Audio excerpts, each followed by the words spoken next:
No more bad government in Nigeria. Nigeria Watch, the only media that have been consistent speaking against the bad government and for the purpose for reformers. Nigeria Watch, yo.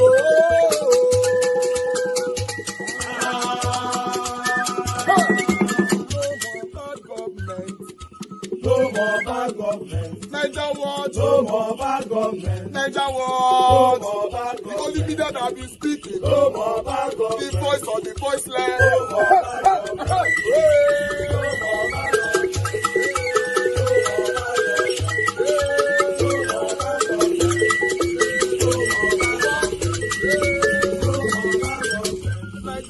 No more bad government. For the poor, no more bad government. Nigeria Watch, no more bad government. Nigeria Watch media, no more bad government. No more bad government. No more bad government. In Nigeria, no more bad government. No more bad government. No more bad government. The only media, no more bad government. The number one media in Nigeria, no more bad government. That have been speaking against government. No more bad government. Nigeria Watch, no more bad government.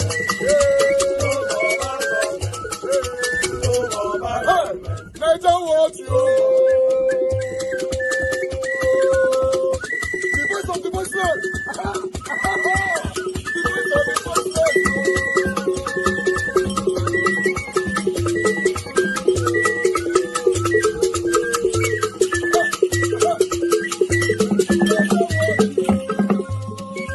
Voice for the voiceless. Voice for the voiceless. Nigeria Watch media. Voice for the voiceless. Nigeria Watch media. The only media that have been speaking against bad government. Being consistency since 1944. Voice for the voiceless. Voice for the voiceless. Umuwame. Voice for the voiceless. Umuwame. Voice for the voiceless. Voice for the voiceless. Voice for the voiceless. Voice for the voiceless. Voice for the voiceless. Voice for the voiceless. Nigeria Watch, yo. We have been seeing all you guys have been doing, and we recommending to everyone in Nigeria, saying that you guys are the number one. Nigeria Watch, yo.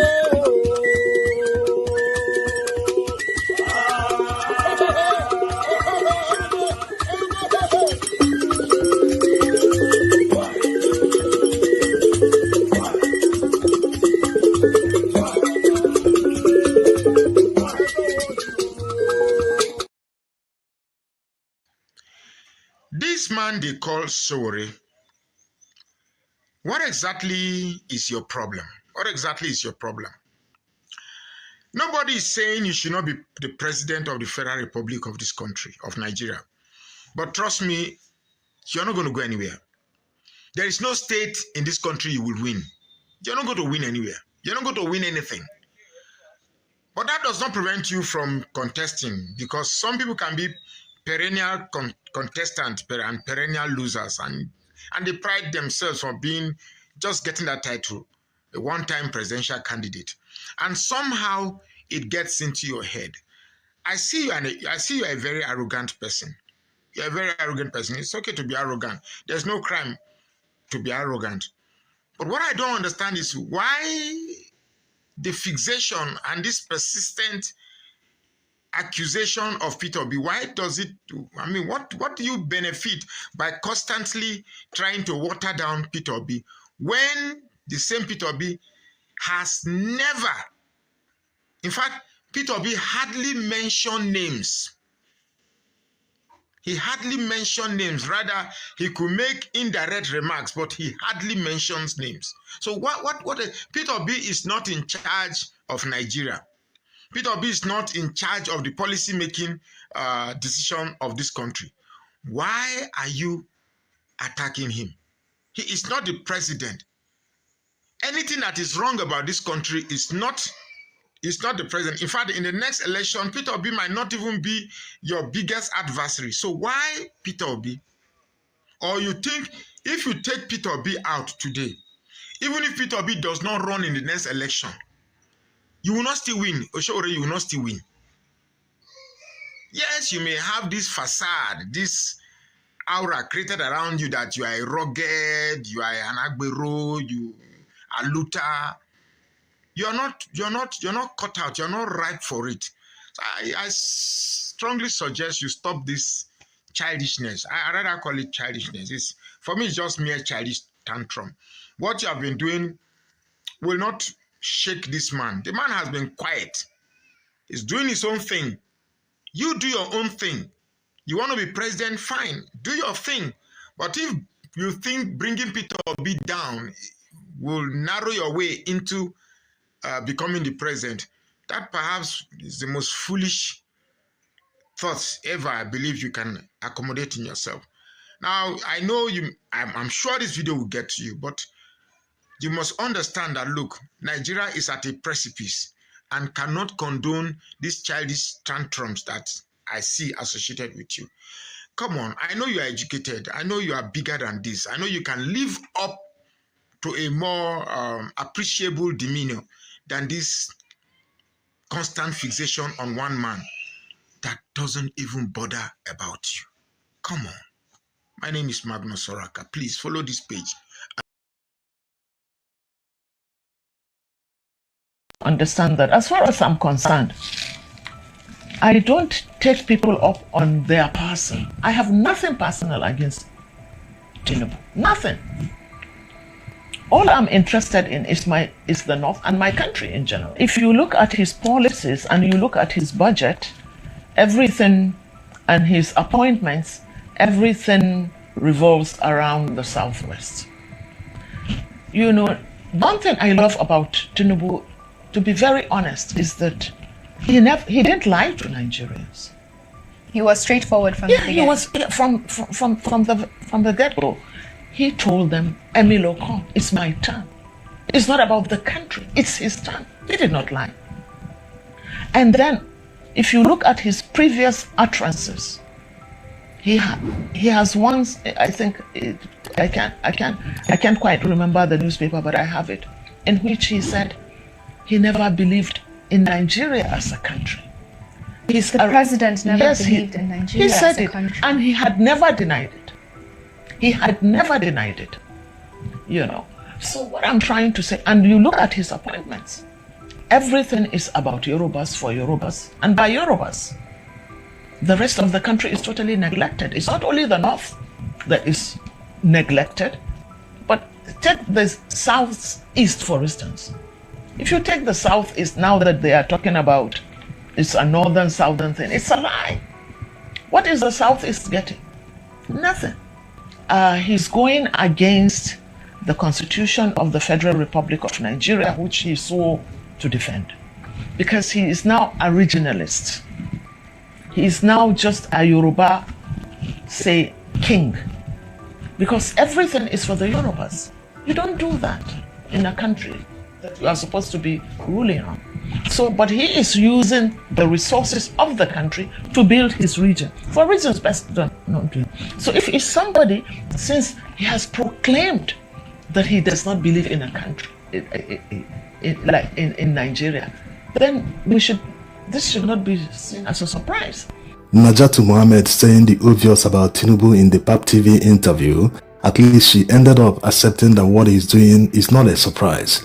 People warned before the presidential election, many, including his kinsmen that were there when he governed Lagos, people who know him up close. They warned Nigerians. They continue to warn today, but they are called whalers by political thugs who are hired to promote him. Yes, they don't care about anyone. They only love themselves. Even the person they are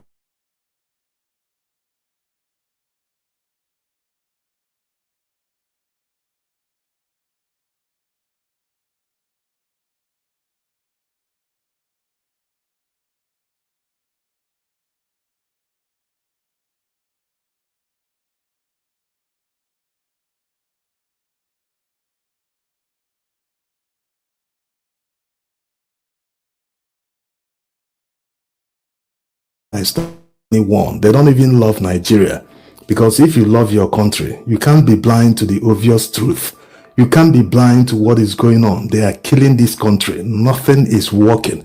And you're busy promoting the person that is killing the country. No, all of you are traitors. How in the world can anyone convince you that the solution to provide a reliable power supply is to increase electricity tariff? Even after the electricity tariff was increased, the power supply is still nowhere to be found. How can someone convince you that it is better to build the coastal road to nowhere instead of using the trillions budgeted for this coastal road to revitalize the electric power supply in Nigeria? Do you know millions of people that will be employed if power is reliable in Nigeria?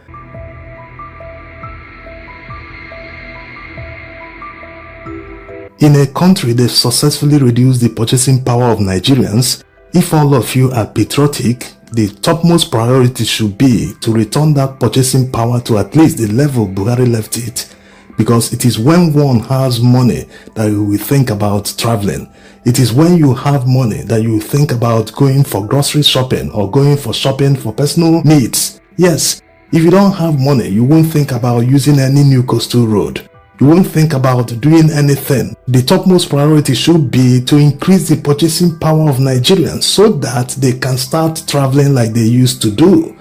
And when they start traveling again, the government will now start expanding the roads to accommodate the increased traffic. That is how it should be.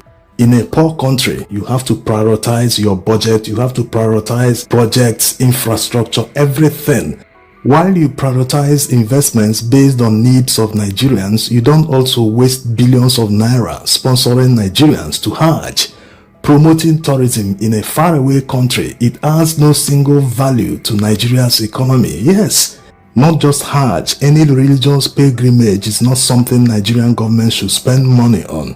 Religion is supposed to be a personal affair. Allow the people who can afford it, let them spend their personal money and go to Hajj or any other religious pilgrimage. A responsible government must never throw away money. Right now, Nigeria needs all the money they can get. We are lacking many things. In fact, even $1 trillion will not be able to solve all Nigerian people's problems. Yes, that's the reality. So the little they have, they continue to waste it away. If you can't manage 100 billion naira, you cannot. Now, the Deputy Chief Whip of the Senate, Onyekachi Nweboyi, called on the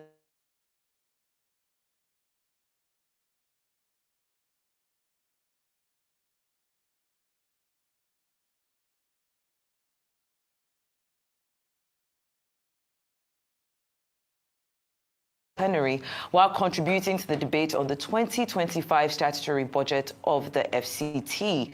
Now, the senator said some structure capture in their next budget, if not incorporated in this, to either relocate the inhabitants of the people within the airport or renew the area, at least, because that is the mirror of the country as we are descending into Abuja airport. Some of us, if we take into account to view the variance of the airport while descending into Abuja, you will agree with me, Excellency, there is an eyesore. It doesn't give good image of the nation, and I think something has to be done about it. If you are coming from the airport, if you are descending, the first place you see, if you are descending, let's take it gently. Yes, let's see. The first place you see on the right is the presidential wing. Thereafter, you come across a very beautiful flyover. Yes, which is almost like a boulevard. You understand? And you now descend towards the road that comes to the airport. Then when you get to the airport road, you now see 8 lanes, complete with street lights. Yes, particularly in the night, very beautiful. Yes, and all that. So, which part gives you cramps with your stomach? Well, there have been different reactions to this particular story because people are wondering, like, okay, what exactly do you want? You want them to just move these people out? You're not talking about, okay, exactly where would they be moved to? And really and truly, should we be looking at the economic empowerment of those people as opposed to just moving them away for cosmetic reasons? We'll start with you, Rufai.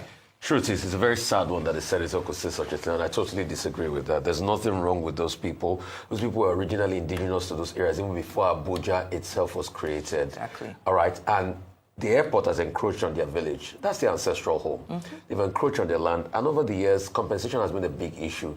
They've not been able to settle them. I think they are called the Walegwe village. That's what it's called around there. And you've not effectively done that.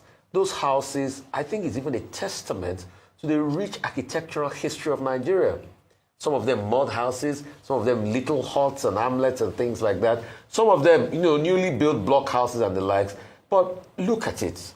It's also a rich testament to what Nigeria is all about. You can't remove the historical antecedents. In fact, it's the indigenous feel that people come from. Have you ever wondered? Look at some of these houses, sparsely scattered and things like that. Have you ever wondered when President Clinton came in the 2000 here? He went to a village in the outskirts of Abuja, known for the pottery and other works around what Ladi Kwali, of blessed memory, had done for this country. So that's the look and feel. It's not every city that is gentrified that you have, lights and everything when you come in the night. Then, let's now talk about the right of the indigenous people of those areas. I think some of them, the Bayi and some of them of those tribal extraction, they have been displaced since Abuja was set up, and nothing has been done to be able to fight for their rights. A lot of these people keep complaining every time the fact that their rights have been hampered on. Proper compensation have not been paid. Let's see how we can grow those areas. Not saying people should go and demolish hard-earned money. They use their money to build homes. Say you should go and demolish because of aesthetic. You think it's everybody that has money to build Metama kind of houses and put a boulevard there. Why are you people always against the poor people in this country? Quite insensitive. What is happening? Which kind of talk is that? No, leave them. Okay. So, well, it's been clarified that this area is actually demarcated for development, not now. So it's not a question of if the demolitions will happen. It's a question of when the demolitions will happen. However, I think it's really important for us to encourage leadership to lead with empathy.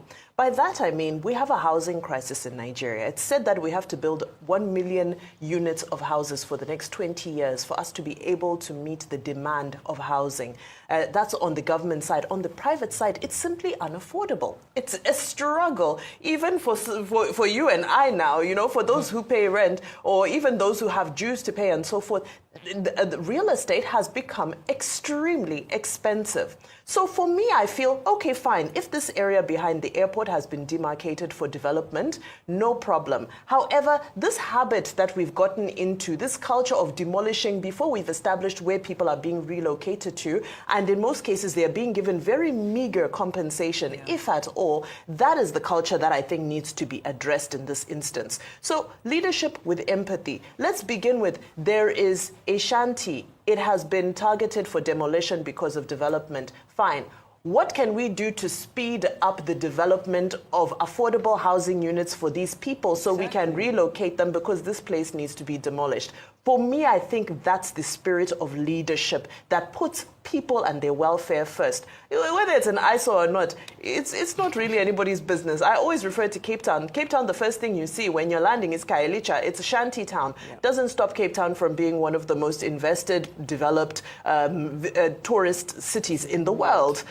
So I don't think that's neither here nor there. What aesthetic you think is appealing for people when they fly in is really not. Everybody has a different aesthetic. Definitely. So, okay, two different views on the floor of the Senate yesterday. Senator Nwambonyi, the senator representing Ebonyi North, saying that the community of shanties, people living behind the airport, is an eyesore, because when it looks down from the prestigious, lofty heights of air travel, what he sees are these poor people giving Nigeria a bad image. Then on the other hand, you had the Senate president saying, but that space is the ancestral home of these people. They also have a right to live, whatever you may think of the image of Nigeria. Look, that conversation between Senator Nwambonyi and the Senate president reflects the reality of Nigeria.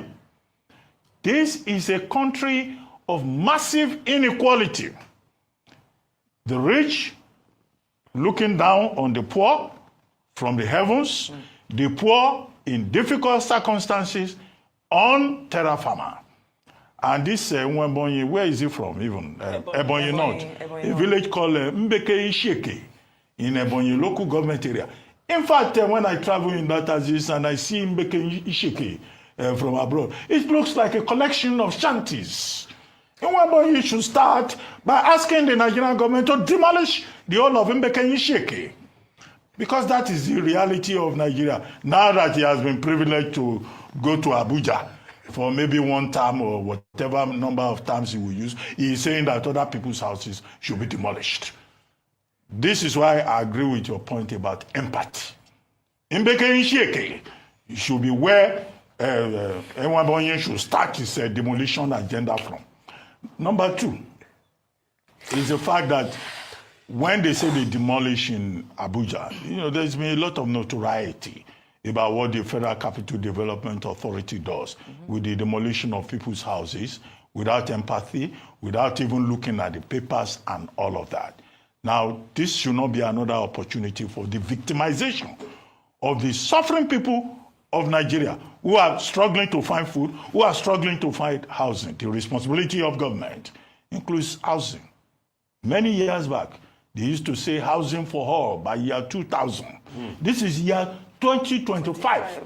Housing is still a problem. The solution to it is not demolishing people's houses and displacing suffering people.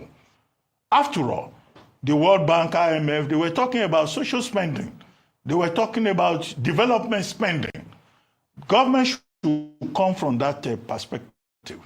We should not be bothered about what, those whose palm kernels have been cracked for them by benevolent gods, who do not know how to be humble when they sit inside planes and they are looking down on the poor. We should not be concerned about that. We should be concerned about the welfare of the people. And it is therefore, in my view, a good thing that at plenary, other members of the Senate isolated Nwabonye and refused to endorse his motion.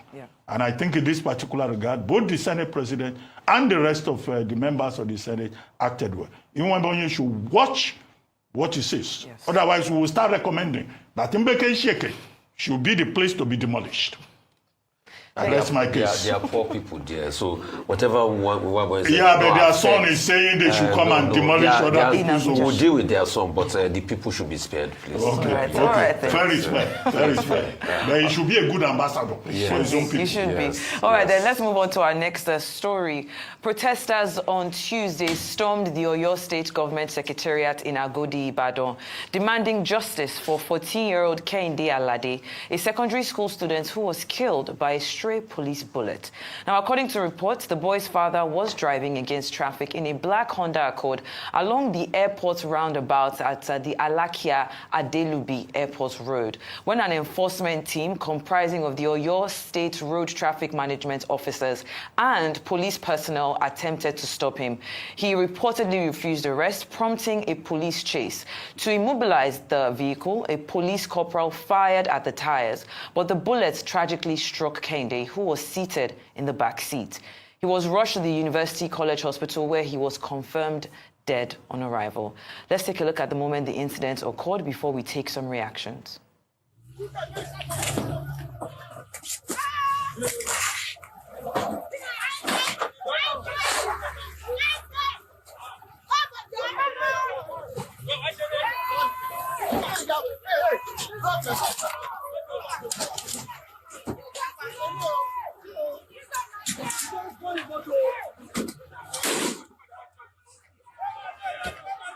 Come on, little Lord.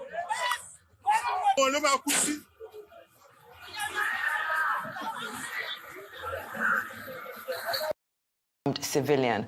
Renew their tweets. This was how #EndSARS first started. Let's no one rewrite the story. Tina Ezekwe, secondary school leaver in 2020. Monsurat Ojuade, JAMB students 2021. Alayori Ademola, police students 2022. Bolanle Rahim, pregnant woman 2023. Ahmed Ibrahim, a young man 2024. And hundreds more. Now this. Now, still in that similar event, a disturbing video has also surfaced showing police officers in Abuja assaulting a commercial driver and harassing passengers, including a pregnant woman, on Monday. The incident reportedly happened when the driver attempted to follow other vehicles taking a one-way route to avoid a roadblock. According to some of the passengers, police officers stopped the vehicle and attacked him without giving him a chance for any explanation. Let's take a look. Make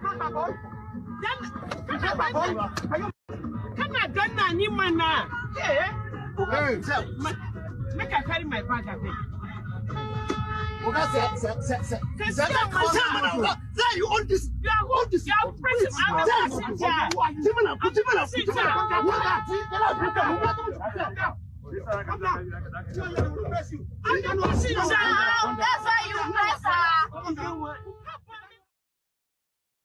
Now, I wanted to take these two stories back to back, as of course they involve the Nigerian police force. And I think my biggest takeaway from those two stories is, why do they always respond with force? You know, if it's about making sure, like that person said, you could have radioed the next station, you could stop them, you could have taken down the plate number and look for him in the system.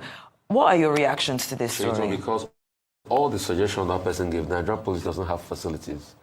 When the NSAS struggle, we discover how ill-kitted the Nigerian police is.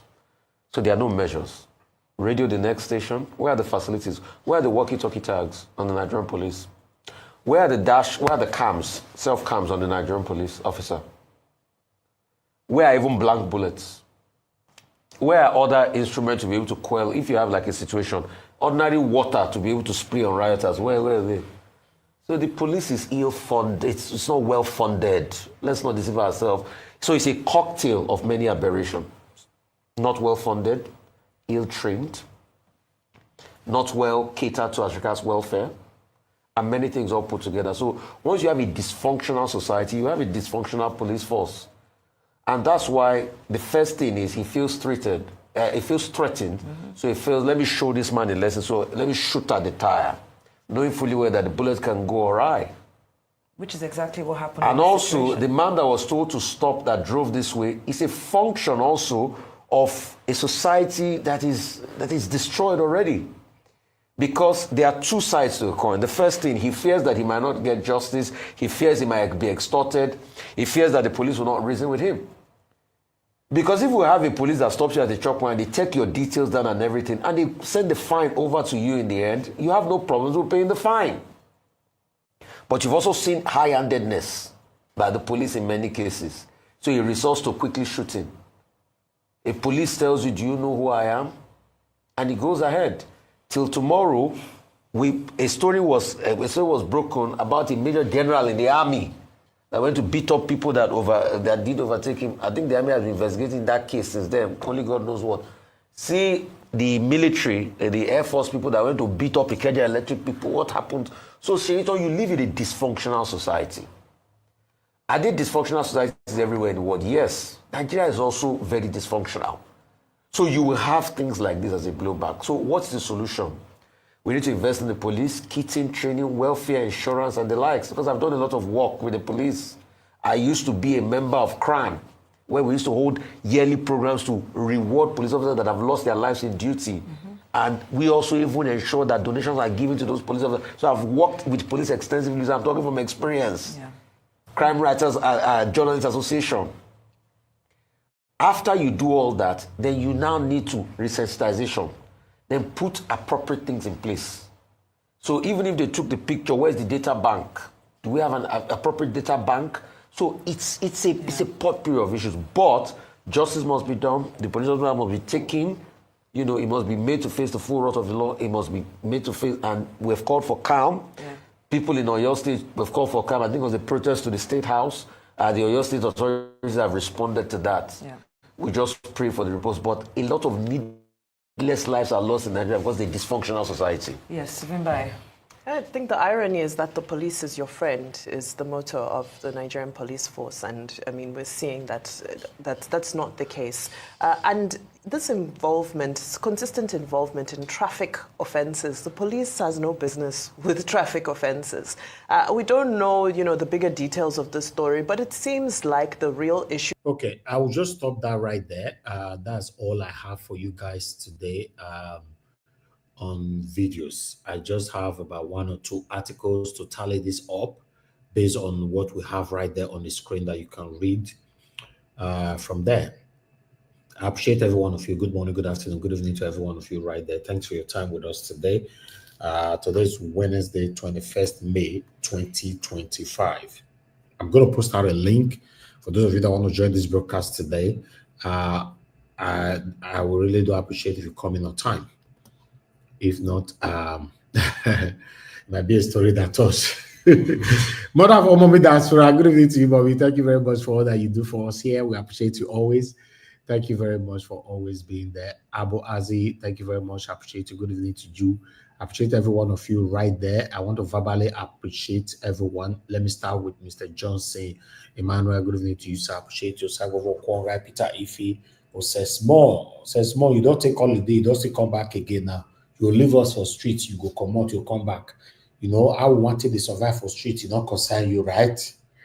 Good to hear from you, my brother. I appreciate you. Promise to do me, I can see you right there, Mother Peggy Molly. Good evening to you, man. Thanks very much for all that you do. I appreciate you always. Good evening to you. Thank you very much, Prince Aka. I appreciate you right there. Thank you so much. I appreciate everyone right there. Christian CXL, Clifford, Ezebo, thank you very much. God bless you. Then we have more people with us. Emmanuel Shooks is with us. Lucy Eno is with us. Thank you very much, my people. Adewale James Babayale, I can see you right there, sir. Good evening to you. Alara Waju Adioso, I can see you. Good evening to you. Austin Prince, I can see you. Good evening to you. Kislo Gerahe, thank you very much. Good evening to you. Dixon Dagmo in the building. Wisdom Lucky in the building. Thank you, Madam Stella Masavedo. Good evening to you, man. I appreciate you. Areze Chukuma, I can see you right there.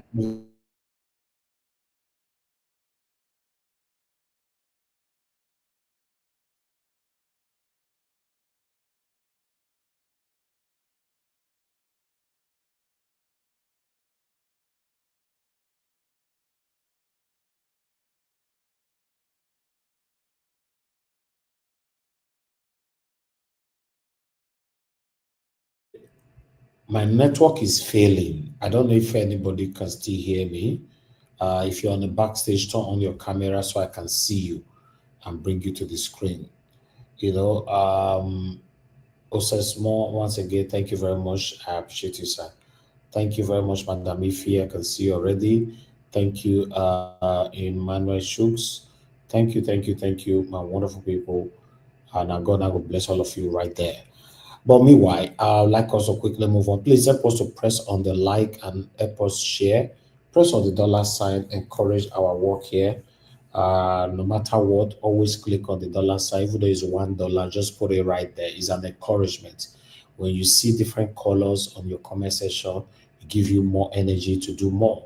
And when you see more people focusing, tagging you and giving good comment about you, it also gives you courage to do more. That's one thing that people should understand. You know, even on our pre-recorded videos, you know, sometimes tag anybody, any of the panelists, even though it's me, anybody, just tag and leave your comments. You know, we are not saying you must always say good things about us. So if we do something wrong, also tag us, at least respectfully, not with hatred. We don't mind, we'll learn from that. But do your part to always encourage our work. But meanwhile, I'd like to quickly take this article here. Then we'll move on. Rufai said we live in a dysfunctional society. That's just it. You know, anything police go start to they shoot. Live cartridge, you they shoot. Now you don't key small boy. I bet you nothing will happen. We saw a video the other day where police dismissed some police officers who manhandled some citizens while they were recording. The police said, just record it like that. I go edit it later. You people just by stand here. I will edit it later. You see how God punished them on that particular one. So I bet you nothing will happen on this one. You know, it's very unfortunate, except maybe the way people are putting out now, circulating it and all that. They'll call you style, do something about them. You know, that man who shot a pregnant nurse in Abuja 2 years ago or something like that, you know, on a Christmas day.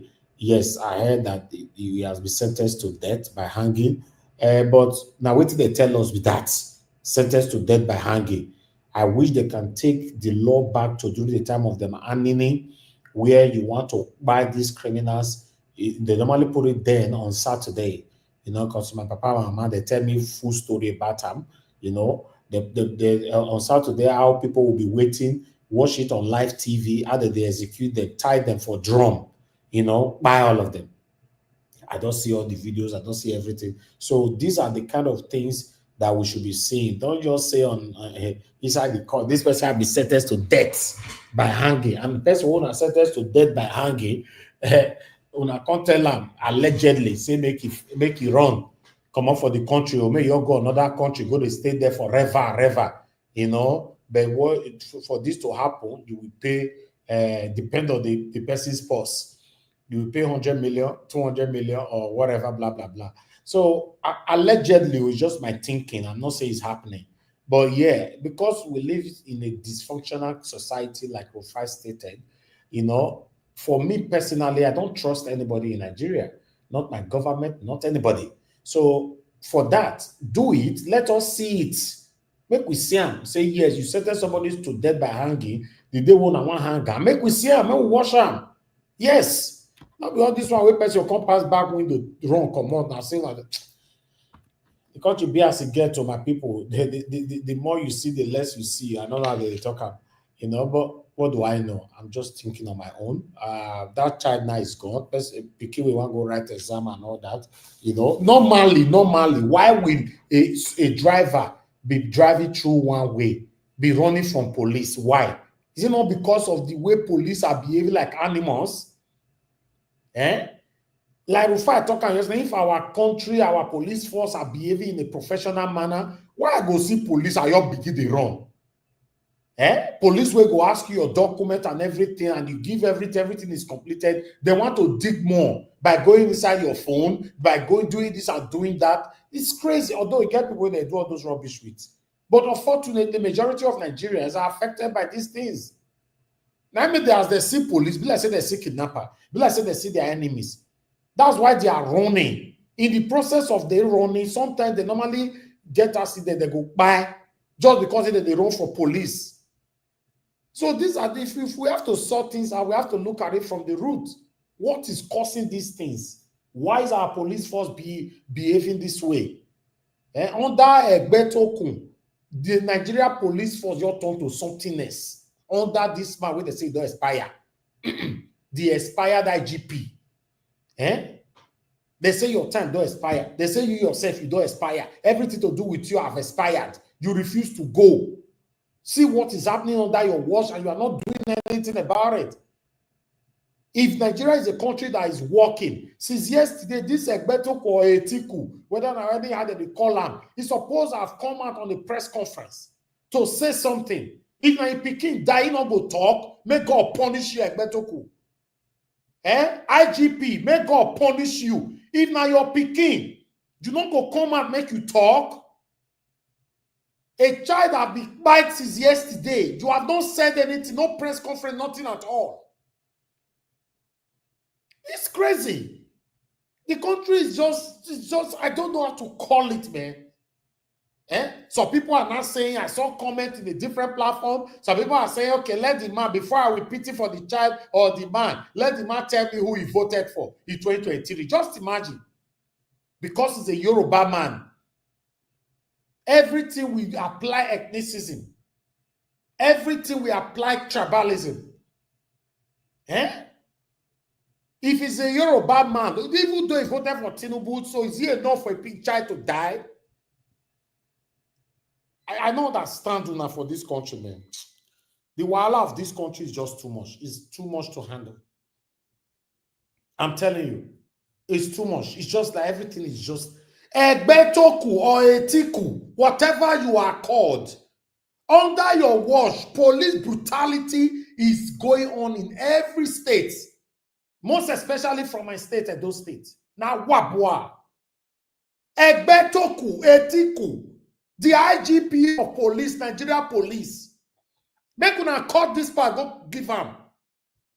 We don't they pour water for man, they talk. Very useless set of people.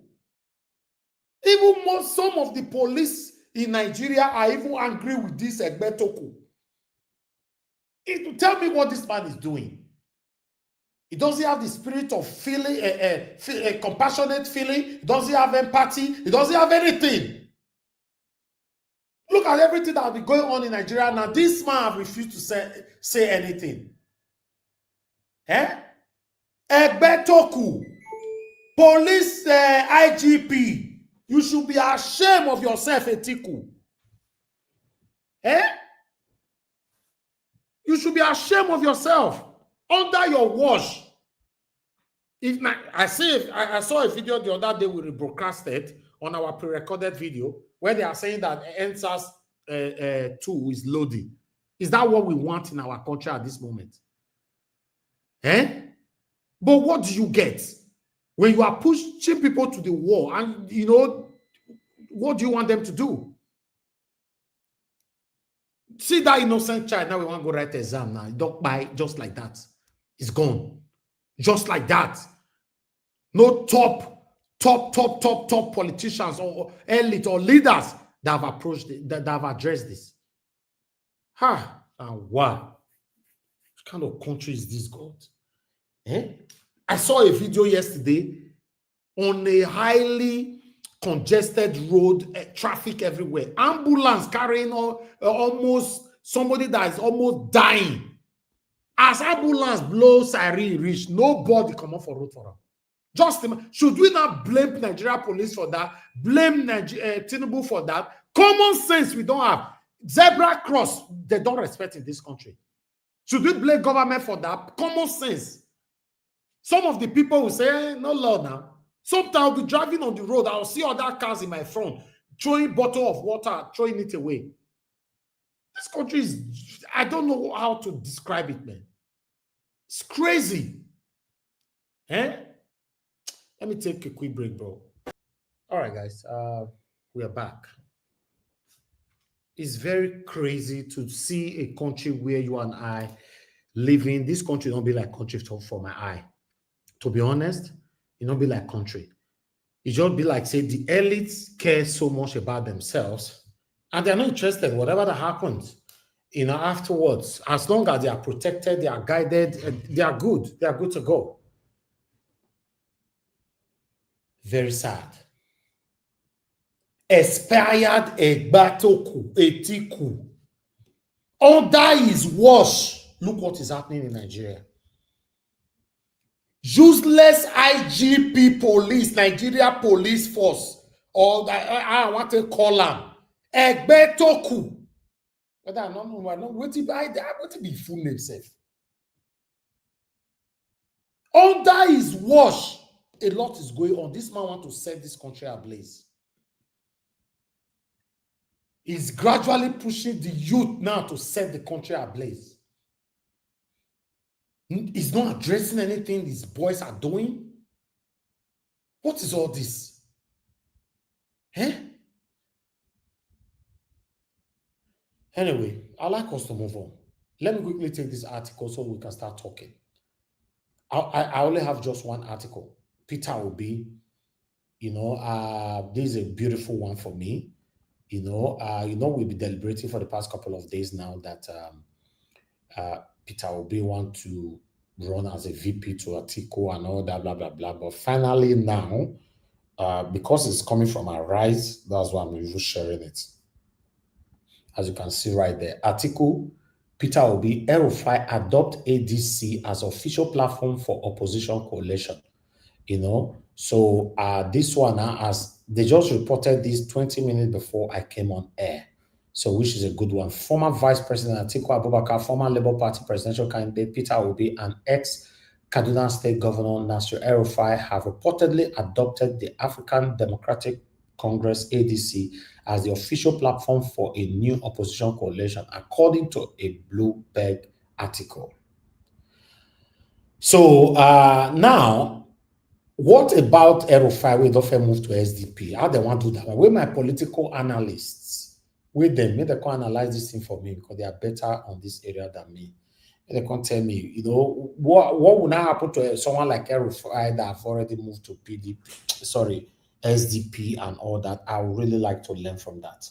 You know, so for me, I don't mind Peter will be working with Atiku or working with El-Rufai. I don't mind at all. But as long as Peter Obi will be the presidential candidate, he can work with anybody. Let him be the presidential candidate and he will win. Simple. If someone like Peter Obi is the president of the Federal Republic of Nigeria, we will not have this useless Egbetoku, the IGP of police. We will not have it. Somebody wait time don't expire. You don't let another person take position. You hold everywhere, hold stage. No. These selfish, greedy, useless leaders. It will be difficult under Peter Obi's watch. It will be very, very difficult. So there's something I wanted to address, but I will address it privately to the person first before I will disgrace you on air. That was very close to my tongue to publicly disgrace you now, but let me address you privately first. I will address you on Niger Watch platform, group platform this evening, probably this evening. Then, next it happens, then you'll be publicly disgraced and be thrown out from all our platforms. I'll leave it like that. Let me take some calls quickly. Thank you very much, my brother. Gingerbread, it's been a while. Good evening to you. Talk to us. Mr. Elvis, good afternoon, sir. How you doing? Thank you, my brother. You don't leave me for street. Come they ask me, say, how am I doing? Do you care? Do you care, this man? This man will enjoy himself for Nigeria. I don't know what you say every day. Not to be yourself. You talk all those good things. Who's wrong be jolly? You not see the way Nigeria bala blue so. Your president, you not see the way they treat us for here. That one look my president, the Nigerian president, the Yoruba president. Which I want to talk, Mr. Elvis, you're doing a very, very good job. I've not been I've been watching I once the Gators live one day, but my spirit's with you. I just want to say something quickly. You understand? I beg, the way God will be like this now. This is my own opinion, anybody can disagree. I think the country is so bad right now. We will see if we talk about coalition to take away power from this guy now. We don't turn Nigeria. Nigeria is no longer a democratic country. You understand? I don't want anything that needs to be done as long as there's an understanding, with these parties that Nigeria can follow them, because let us call it spade a spade. We know that P2P is a good candidate that can deliver. But when we're talking about coalition, we're talking about a force that can be able to move away from this tyranny. You understand? I think if we put that before us as our priority, then we should kind of subpedal down who is going to be the head of that force. Because, mind you, if we make any mistake in 2027 without configuring, our force well, and this guy continues, it's all over. Now, obituary you go see everywhere. So what are you suggesting? I'm suggesting for the coalition, but I don't want to be saying that it must be P2P must be in the forefront. I don't want to use that. I want to say that the coalition must have an understanding that we allow Nigerians to support them to take away this. So what you are saying now is that Peter Obi should step down. I say they have to have an understanding. Yeah, but no, with my understanding to your calling of understanding, it means that even though you are not in support that Peter Obi must be the front runner, but let coalition happens, right? Yes. Okay. Again, let me cap that up again by saying that, and someone like Atiku, he needs to be a big brother, a big father, and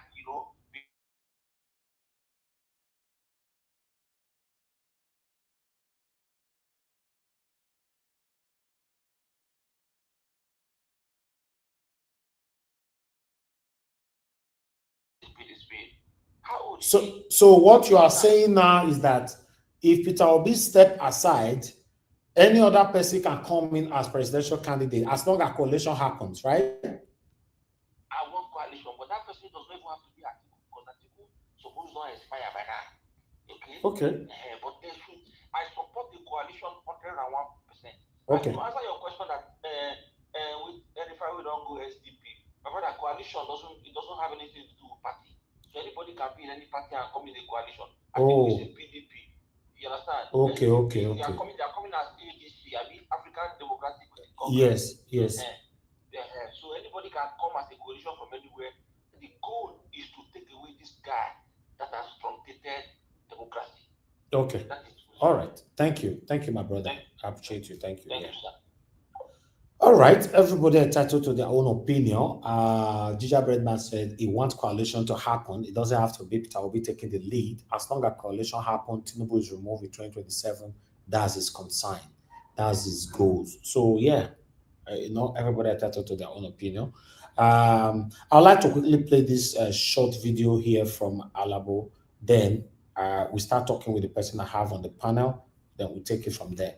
Thank you very much, my people. Press on the like and help us to share. Mr. President, you wonder why Nigerians are not happy. Majority of Nigerians are not happy with your style of leadership. Despite your pressure, high service, the money pumping in all in the name of conditional cash transfer, which you people have politicized it, people are still taking the money and they don't like your style of leadership. Because everything you spoke against are what you are doing today. Everything you once advocate for, like state policing, making INEC an independent institution, restructuring, and decentralize the center. These are your words. That the center is too powerful. These are your words. Giving power back to the local government, giving power back to the state. Are you doing the same thing, or you are waiting when you get to your second term? That is when you will do it.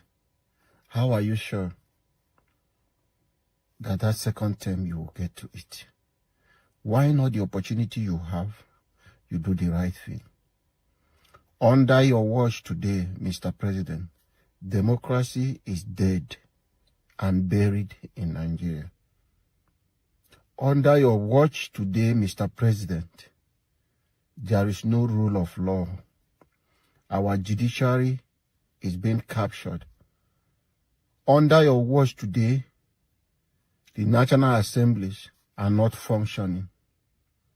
They sing, on your mandate, they shall stand. At the chamber of the National Assembly, if you were in the opposition, for singing on your mandate to Goodluck Jonathan or Obasanjo, you would have been the first person to condemn this. But today, under your watch, the National Assembly is dead. Institutions in Nigeria, the security agencies are not working for the interests of the country. They work specifically for the politicians.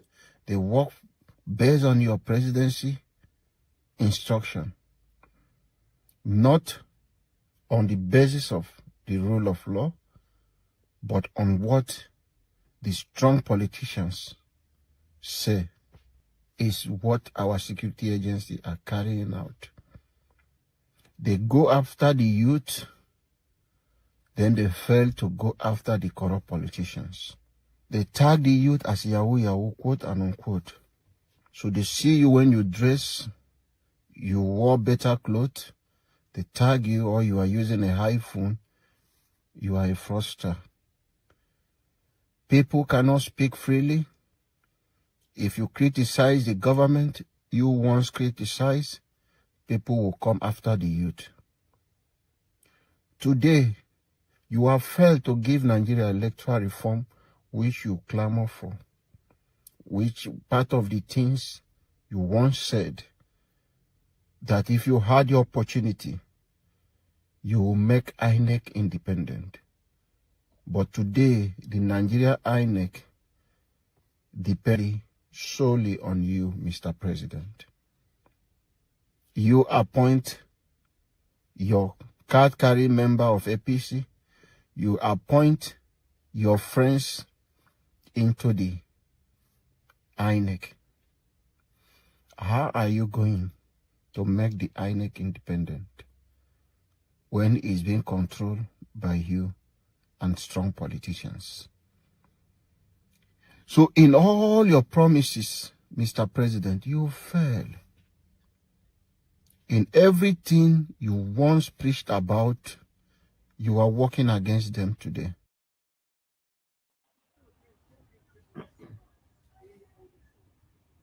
All right. That's our brother right there, Mr. Alabo, that Nigeria don't turn Bala blue under Bola Ahmed Tinubu, and which is the truth. It's very unfortunate, very, very unfortunate. Grab it and run away with it, steal it and whatever, but you could not do something to at least for Nigerians to forgive you easily, despite that you stole it. It is very, very sad. Look where we are today. You know, the country have resorted to where stray bullets are killing everybody, Yahooism everywhere, ritualism everywhere, kidnapping everywhere, corruption, everything is just, I don't understand. A lot is currently going on right now in Nigeria. You know, my family always ask me, what am I doing here? What am I doing here? You get the way this thing go reach just now. And I bet you one pack load make it come on for here because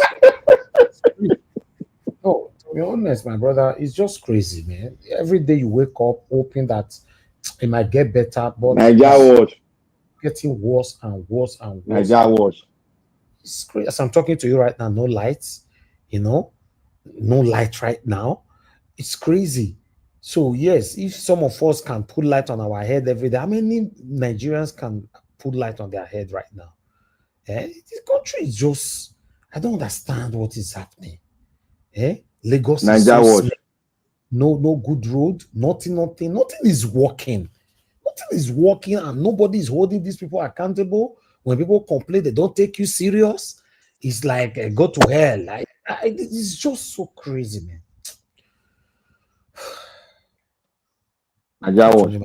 Quickly. Yeah, quiet. You see, my brother, I want you to have a sort of you take what is happening inside, but you block your inner spirit in order for you not to make yourself lose hope. Because this is what's supposed to happen. And it's happening. But there's going to be a U-turn. We don't know when that U-turn will come in. That is why we need to keep on pushing. Don't allow what is going on to depress us, to discourage us, not to fight further. Because this thing is going to discourage a lot of people. It already discourage almost half of the people some people where they come here. It will discourage a lot of people. If you are discouraged, me I'm discouraged. Who go carry the flag? You don't feel be that. Now you and I don't feel be that. But my brother, the reason why I tell you to make you come out for that place because of this thing where you talk now. Because I know it will lead to discouragement and depression. Go to a place because there are some people that will do the fight. There are some people that will do the charging up, and there are some people that will pay the finances for all those streamlines to work perfectly, and the power is taking over. That is how revolution is built. Not everybody go there for front line. But everybody cannot run away from the country and hoping for the country to be better. No. We have enough people. People have been in Nigeria to fight. They took over the military. But they are discouraged because if they start talking the way they should be talking now, the firepower will make this regime lock them up and throw away the keys. They are not talking. Why is Pastor Tommy not talking? Is he not a member of the Congress? Why is he not talking? Why is he abroad? If he talk, they'll try inside cell. If he talk cross line, they'll try inside cell. He's using his brain. He's depressed, but he's not allowing the depression to take over his head. All right, let's start talking. You will continue from that. Thank you very much for that support. It's crazy. It's really crazy. Look at that small boy that just died yesterday. So should everybody just move on easily like that now? More you'll move on. Just like that. Now wow. Madam Ife, it's good to have you on the show. Good evening to you, ma. I would like to hear from you. Elvis, Madam, if you are beg. No, I don't leave me. You are beg. So I won't laugh again. I will laugh. Oh, it's a lie. Why will I not laugh? Madam, if you need to know, I don't. Good afternoon, everybody. Thank you, ma'am. So, to be honest with you, oh God, I don't even know where to start. Okay, let me start from somewhere. First of all, let's understand that everything we have copied from the Westerners hasn't favored us. Let's understand that. They gave us democracy. It's not working for us. They gave us religion. It hasn't worked for us either. All the shows they have abroad, that's what we copied in Nigeria. That's what we are doing. It's still not working for us. Award, everything. I can't think of anything. The things that are supposed to work for us, we are not even working towards that. For example, look at electricity. When Tinubu was contesting for election, he said, if I don't give you constant power, please do not vote for me the second term. Now, energy or minister, electricity minister, whatever he's called, power minister, came out and told us that in order for us to have a constant power, we need to spend $10 billion every year for 20 years in order for us to have electricity. I don't understand that mathematics. Another thing I want to say is this. Whether we like it or not, if we don't do anything, P2B, Atiku, all of them, they can be, up to 30 or 40 of the oppositions, they can unite together. But until they find a one common goal, we're not heading anywhere. And let me make it clear. So what would be that one common goal? Hold on. Let me make it clear.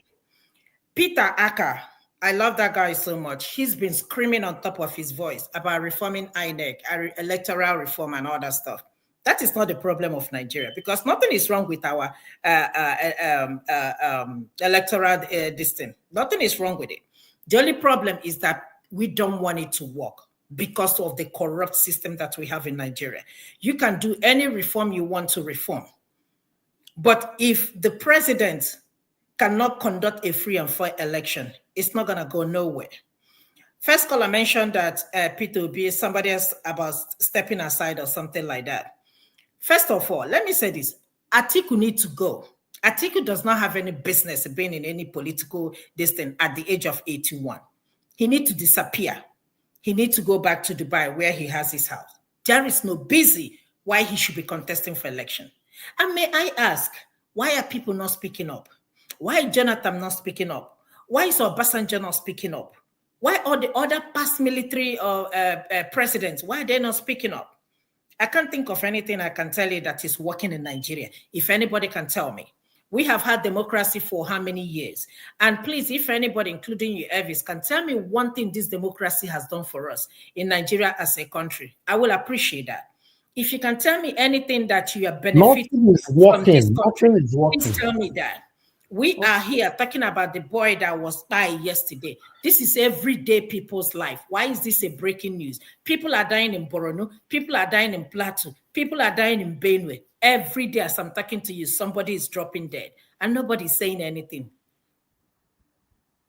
So where do we go from here? That's the question. It's up to Nigeria citizens to answer that question. It's not up to me. If they choose to remain, and again, because they know that, we're not serious. And they will never take us serious. Ababio will be wherever he is and open his mouth and be talking wah, wah, wah. Wike will be in his own corner and be talking as if he's the God. Everybody, nothing. Nobody has control. Is it not as, at this point, say that we don't have leaders. We don't need election in Nigeria. If you're going to come here to tell me that, oh, wait a minute, it is the turn of the North. It is the turn of the South. Let me tell you something. That is not democracy. If you can come out and tell me that, okay, if it's the Southeast, it's not president, we cannot move this country forward. I disagree with you. But let me break your heart.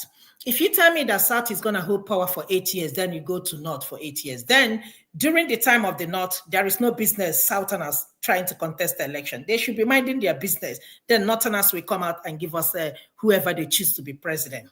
We can't spend billions of money trying to conduct the election. And at the end of the day, it is nonsense. So what is the essence of the election? Election means that anybody can contest from anywhere. I don't know who drew that constitution to tell you that it has to be between North and South after 8 years. Is that how it is done? Elections supposed to be every 4 years. Madam, they said it's a gentleman agreement that you and I don't know. It's them, okay, the political class. Okay, and this is where I come in, and this is where I have a problem. After Tinubu, who is the Southerner, right? The next will be Northerner. That's what they told us, right? So when the Northerners will be preparing for their own election, we do not, we the Southerners, we don't have any business. What we need to do is just sit back and watch them. They will just give us somebody. At this time, we don't need an election no more. If that is how we're gonna, move this country, we don't need to conduct the election. So when it is the time of the Northerners, we tell them, just decide who you want to be and just hand the person over and the person will start. What kind of nonsense is this? Because they know that we are not serious, that's why they should continue to do what they are doing and nothing is going to happen. If Nigerians, if we don't rise up against these people, we might not even have election in 2020. We might not have a country, not even election in 2027. Everywhere jaga, everywhere scatter, nothing is working. Nothing. And we are moving as if everything is okay. Nothing is working. Look at Lagos. Somebody said Lagos is the new New York. And I like what Scott Igamu did. Scott Igamu is dealing with them. This is Lagos. This is not a threat, it's a movement. This is your Lagos. And God knows, God bear me witness. Even if I become a billionaire, I will never have a billion of property in Lagos. How can you work? No, how can we not have a drainage system? One girl was showing her apartment. I felt sorry for her. Water coming from city, everything, her bed, her clothes, everything damaged. Just tell me, what are you people doing? Everybody building houses everywhere. There is no fresh air. No fresh air. There is no privacy. Everywhere, dirty people pooping around the street. But instead of focusing on what you're going to do for your state, you people are busy focusing on Obi. Obi is the pride of the Nigeria. Everybody's talking about, Obi is being talked about all over the world, more than your president. Look at what is happening in Burkina Faso. He's only 37 years. Look at what is happening in Mali. Look at Niger. And I think they say Guinea is about to join them. And what are we doing as youth? Nothing. You're not benefiting from education. Look at people that lost their life, all because of the technical glitch, they said. Look at what happened during the 2023 election. Technical glitch, and nobody was held accountable. We moved past it. Let me tell you something. If Peter Obi, Atiku, El-Rufai, if they all of the opposition, if they want, they can all unite together and they will not win the election because the system is corrupt. The only way that election can be held, if there is a free and fair election today, we know that Tinubu will lose. But as long as Tinubu has his judiciary in his pocket, Tinubu doesn't need our vote. I want you to understand that. I was arguing with one of my cousins. I said, let me tell you something. You see Soludo knows what he's doing. If Tinubu wants to give APC to Anambra State, he will. My cousin said this a lie. I said, let me tell you something. What this man is doing is to make this country one-party system. And if he's determined, he doesn't need to sweat about it. He will give Anambra to APC. And what's going to happen? Nothing. All of us will sit back and shout under 1 week or 2 weeks. We all move on. The problem or the question now, how do we move this country forward? Nobody knows the answer. I don't know. The only thing I know is revolution, whether you like it, whether it's going to be revolution of the mind or whether it's going to be revolution by, I don't know which one, but where are we? Coalition is not going to bring this, take power from Tinubu. The only thing that can take power from Tinubu is if he buys today, number one, or number two, if there is active revolution in that country, or a military coup. Other than that, all these things are nonsense to me. Thank you. Thank you. Thank you very much, Madam Ifi. Madam, God bless you. God bless you. God bless you. Thank you, ma, for coming to put a voice to this today. This is what I'm talking about sometimes. Anybody that have time, always put your voice to what is affecting us now. Not because of bad belly, allow your country to be sinking because you don't like Nigeria Watch, you don't like one of my panelists, or you don't like anybody. Because of that, you have something in you that you can say that might probably go far, that might possibly change the narrative, but you want to die with it and go to grave with it. That's the problem. Go to cemetery today, you see brilliant people, the most educated people, the people with a lot of ideas. Many of them failed to share because they know I made this one rich like me, but they died and go with it. No, come out, speak on what is affecting us. If you hate us so much or you hate people so much, use your platform. You everybody have a platform. Whether low or big or high or whatever you call it, you have a platform that everybody listening to me right now, they are using your YouTube channel to look at me. You can talk there, use your phone to record yourself, talk and upload it on your platform. That, whether you like it or not, it might just go viral. You never know. Somebody will pick it and then your voices will go far. Hatred, bitter belly, they let people do what is right. Put your voice out there. Look at this wonderful submission now from this woman, Madam Ife.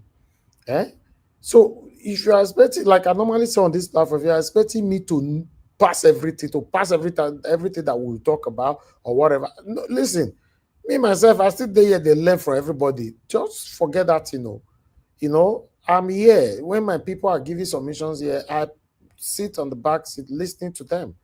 We all are learning. Nigeria is sinking. It's sinking. I don't know how, like Madam Ife just stated, there's no solution except those three options.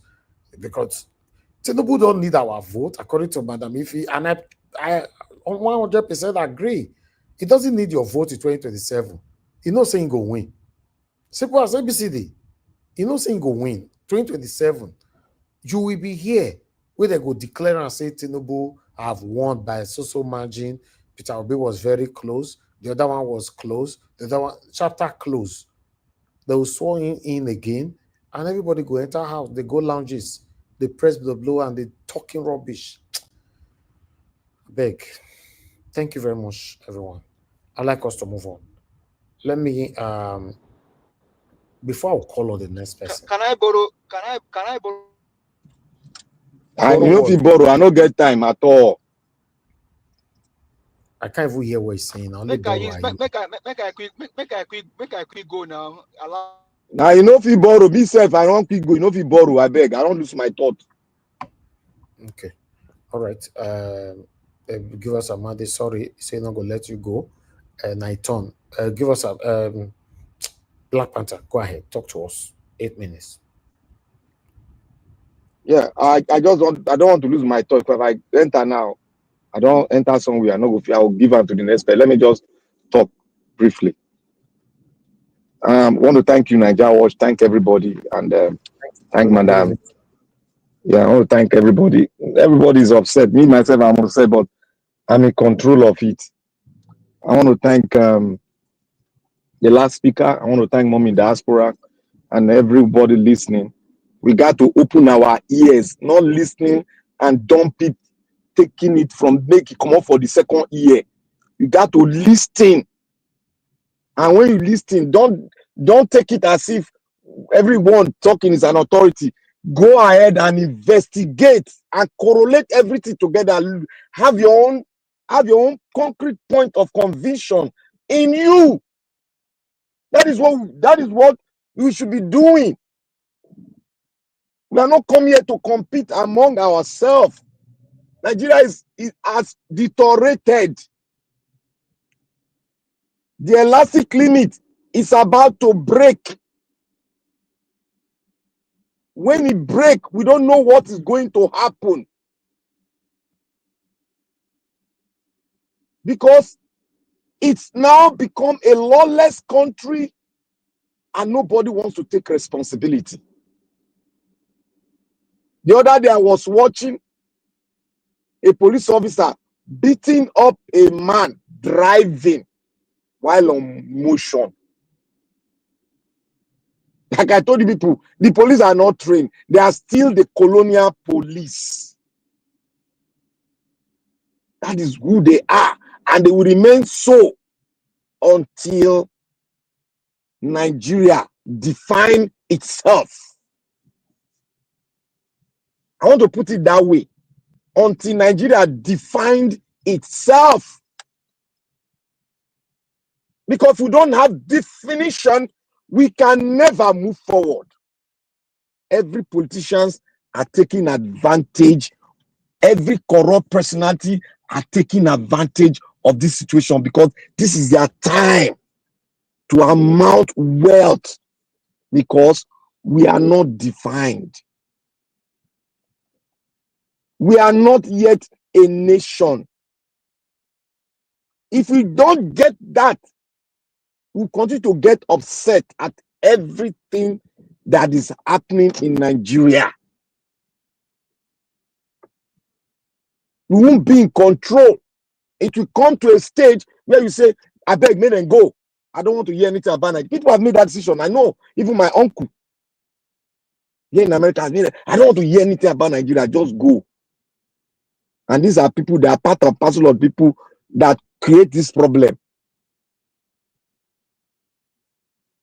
So the Nigerian space as it is now, the only thing that will make it up is for us to do that coalition. And the coalition must not be transactional.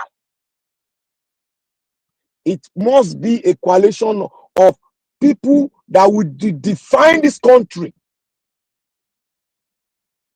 so that we'll stop buying ourselves. It got to stop. We are not barbaric. We are not barbarians. We are human, created by one God. How can a police officer carry a live weapon and shoot in a crowd? It's unheard of. That police officer should be tried for murder, manslaughter, or whatever they call it. It is high time we define our country. That is why I stand on these premises every day, that Nigeria is not a country. I believe the wise people should know where I'm going to. If it's a country, now let's look at it. You don't have a light for over 60 years. Why? The Minister of Power came. He told you all. Most of you are not listening to the news very well. I heard him say, we need $10 billion every year for 5 years to fix the power sector. Remember Obasanjo time, how many $1 billion go? Remember Jonathan time, how many $1 billion go? Yet, we are still calling for more money. Our military, we are still calling for more money. You know how many billion this Jonathan and co-hosts they shared among themselves? That he said he didn't know about it. So this problem has been lingering. Do you think your democracy will solve this problem? Hell no! Capital no, N-O. Democracy is given to us by the imperious leaders who gathered in Germany to share Africa as a commodity. That is it.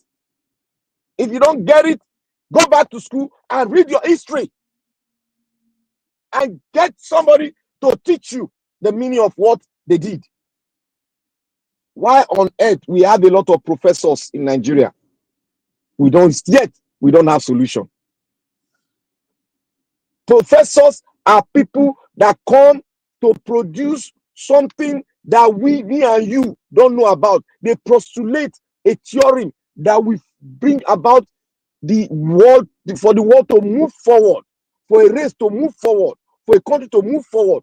That is why they give them that professor. They're extraordinary people that was gotten from inside the society that prove themselves that they are genius. But what do we have today? Professorship has been bastardized. The professors are buying ideas from the Western world, bring it into Africa, and when it doesn't work, they will run. They'll say, oh, they did not implement it well. That's stupidity. You can't treat a man having malaria with medicine of typhoid fever. It ain't gonna work.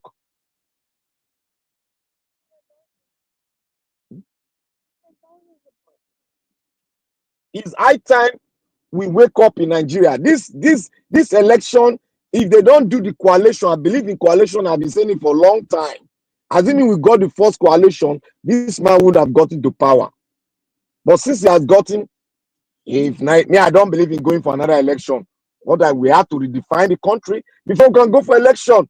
Tinubu can win the election if he doesn't need all this going to bring people about, oh, come and join APC. He doesn't need it. He can win the election. They'll just write it, put it in your table. You ain't gonna do nothing. Simple. So what can we do? Now, information getting to us. I know many of you might not have heard, maybe most of you have heard. In a democratic country where imperialism has gotten to the highest height, where the president is loyal to his slave masters, the internet has been shut down, the electricity has been shut down, they don't know where the president is. And the military have been mesmerizing people, allegedly. To my information, they've lost a lot of soul, allegedly. But we cannot communicate with Ivory Coast as a president now. You can try it. I tried it, it didn't go. But we don't know what is happening. We are in a blank spot. All right, allegedly. I want to thank everybody. Let us continue. Let us not be frustrated. We are bigger. We should be bold. Countries that are going to be great, we pass through these diverse issues. We need to be strong and let us coerce ourselves and fight. When that one will be it's not in the audio, it's going to be long. All right. Thank you. Thank you, my brother. Black Panther, I appreciate you. Thank you. I appreciate every one of you right there. Thank you very much for your time. Martin, Obasi TV, thank you very much for joining us today. Martina, thank you so much. We have missed you. It's been a while. Good to hear from you. Guys, help us to press on the like, help us to share. Victor, I can see you right there as well. Chris Rebet, I can see you. Thank you very much. Riami Abdul, I can see you as well. Many more. Okay. Give us a mandate. Are you ready to speak now? Okay, you are not there. I'll just move on to Victory. Victory, it's good to have you on the show. Good evening to you, sir. Please talk to us. Thank you, Mr. Najawas. I greet you and I greet my fellow panelists and everyone listening and people in the comment section. Mommy Diaspora, I greet you especially as well. Good evening, ma'am.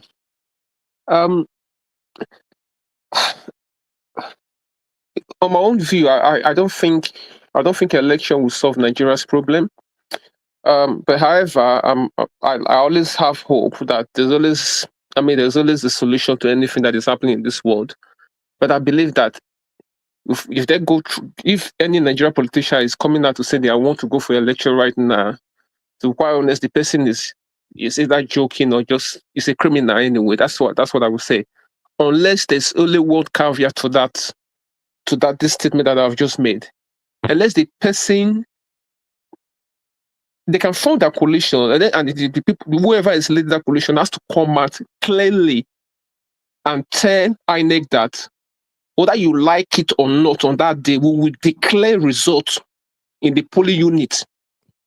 We will not wait for you to go to any Abuja, or we will carry election to coalition center, local government coalition center, we'll take it to the state level. No, we will declare the election in every polling unit. That's where we will declare the election. That we're not going to allow that mistake that happened in 2023 to happen again. That election, whether INEC likes it or not, whether INEC wants to dance Kelewu or whatever INEC wants to do, we're not going to allow INEC to take one result to Abuja to declare it. We will declare the result in every polling unit. That message has to be drawn into them. If they are saying that they don't want to do election reform, we will declare the election results at the polling unit, whether they like it or not. Because quite frankly, Nigeria is not for everybody. Nigeria is for all of us. And we cannot allow a few criminals to hijack the system and everybody is just looking as if they are cowards. They have the coalition have to come out and face INEC and tell INEC that, listen, whether you like it or not, we will declare the election at the polling unit. That message has to be clear and sound. That message has to be ringing. We're not going to go to any court. We will declare election at the polling unit. I mean, because it's obviously that they're not going to do any electoral reform, because not talking will vote for Christmas. They're not willing to do that. These are criminals that have hijacked the system, and they will never make any changes. Whoever is leading that coalition, it must be made clear and loud. The noise has to be so loud. I'm telling you, for that election, I will go to Nigeria. Some of us that are talking here, we cannot just sit here and be talking abroad. We have to carry ourselves and go to that Nigeria. It has to be like a mobilization that they've never seen before. Can you imagine an APC government or this administration telling me that I cannot do anything, that he's coming back for the second term, whether I like it or not? Can you imagine that? Look at what is happening in the country. Chaos everywhere. People are being bought. People are being kidnapped. People are being chased from their home. People are being grabbed. And somebody opened his mouth and be telling me that we cannot do anything, whether we like it or not. Tinubu is coming back for another 4 years. How dare you? Anybody that is APC or anybody, whether they are paying or not, I will face you. I'm ready to face anybody now. I will face anybody, because now it's like you have to declare war, because what is going on in Nigeria now is getting out of hand. And this is a message to Atiku Abubakar. Alhaji Atiku Abubakar, I will please advise you. Did you know that petrol price has gone up 500% in Nigeria? Do you know the exchange rate moved from 750 to is now 1,600 right now? Do you know people are being bought every day in Nigeria? Are you hearing that Tinubu is going to turn Nigeria to one-party state? This is the time for you to shove any ambition that you have, put it aside, and come out and state that I'm not going to contest the next election, but I will be supporting any good Nigeria politician that I think that they can rescue Nigeria right now. This is a time for you to show that you're a statesman, put your ambition aside, and come out and say clearly right now, this is not, you can't be playing that for be dancing around and making Nigerians are stupid. You have to make it clear that I will not be contesting the next election. And I'm going to support whoever is the best candidate to make sure that this government is removed from power. And it's not going to be it's not going to be done on any condition. This is what I want. I want Nigeria to be rescued. Atiku Abubakar, Alhaji Atiku Abubakar, this is a message for you. Please know that Nigeria is bleeding. This is a time for you to show that you are a true Nigeria. That is, you mean well for that country. You need to put your ambition aside and come out and say, this is who I will support anybody that I think has the ability to move the country forward. And like I said, again, this is a message. Most of my friends that I hear in the diaspora, I speak to them. They tell me that they are not interested in anything happening in Nigeria, and I just laugh sometimes. I'm saying that everybody that is listening to me, that you're in the diaspora, just talking now is not going to be enough. You must mobilize. Use your own money. You must dip hand in your own pocket. Bring your money out. Because what is happening in Nigeria now is gone beyond a joke. And that country will have to face the criminals that are there. Either we'll chase them out or we'll stay abroad for the rest of our life. And I'm not ready to do that. I want to be going home regularly. I want to go to Nigeria and stay. When I know I've had enough here, I want to go to Nigeria and stay. That's where I want to settle. I don't want to be in any abroad. So the message is loud and clear.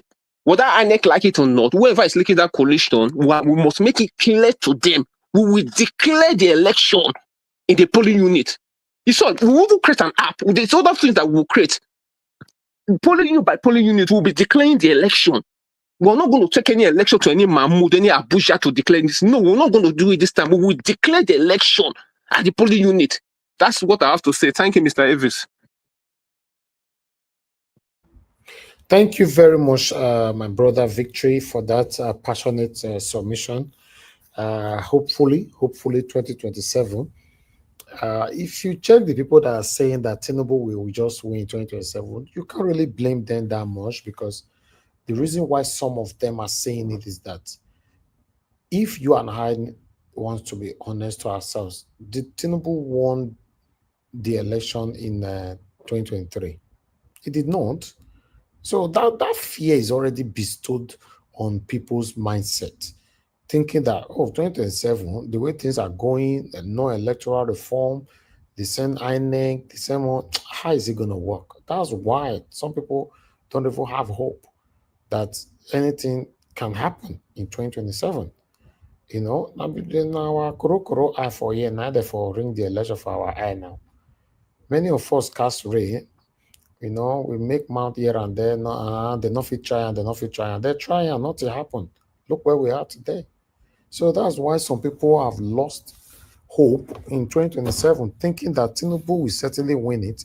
They are not that if you ask them personally, not that they really want him to win or they are praying for him to win, but they already know that he will win if things continue to go like this. Even the coalition that we are talking about, Peter Obi want to Peter Obi, Atiku, and El-Rufai and all that, they are putting coalition together, blah, blah, blah.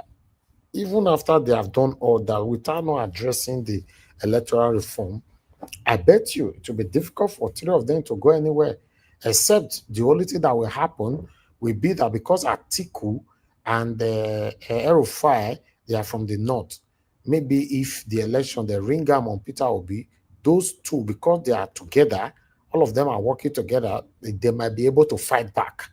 And now you'll be like the way they ought to vote Peter Obi and go back. You know, like say nothing they happen, really nothing happen. Till tomorrow, Peter Obi cannot address the media and say that Tinubu ring election. Peter Obi cannot address the media and say that I won the election. Peter Obi always want to beat around and all that. Why? Because he don't want to be arrested. But those two will not bend their mouth if they want to talk. If they want to fight, they will not bend their mouth. They will say it how it is. So that maybe that might probably be the hope, you know, for some people to say, okay, let Tinubu try and ring on and we'll see what go happen for the north. But say Peter Obi na Peter Obi at that, you know, go walk your park, they go lock them for back of door. Without not changing, no addressing electoral reform. I'll go lock them for back of door, not to go happen, my people. You know, but what do I know? Let's move on. Madam Patricia is with us. Madam Patricia, thank you very much, man, for joining us this evening. Good evening to you. I would like us to hear from you. Good evening again, Mr. Ivis. Thank you, ma. Thank you. Good evening. God bless you for what you do. Mommy Diaspora, good evening. All our analysts, good evening to you all. Welcome to the show. The comment section people, good evening, good morning, good afternoon, from wherever you're joining us from. Please click on the like and the like button. Share as well. Hit on the bell sign. The dollar one too. Not the bite. I remember na present. God bless you. And Mr. Ivis, you know, my own name the sweet pass, you know, because me I dey say waiting I know and waiting I believe say it will happen. You see this write up where you write up here, say Atiku Obi and El-Rufai adopt ADC. I beg, well, what's the full meaning of ADC first? I not join early. Wetin be the meaning of ADC? Na abbreviation be that. I beg, make you educate me on that. ADC is what is it called? Let me put it on screen. It's called African Democratic Congress. African Democratic Congress. Africa. Yes. Okay. Yes. They don't now. They don't move on. They don't even take over the whole continent. It's good now. Wow. Okay. It is well. African Democratic yeah. Not be NDC. Okay. Congress. African Democratic Congress. It is well. Very, very well. This write-up here already tells us what's happening now.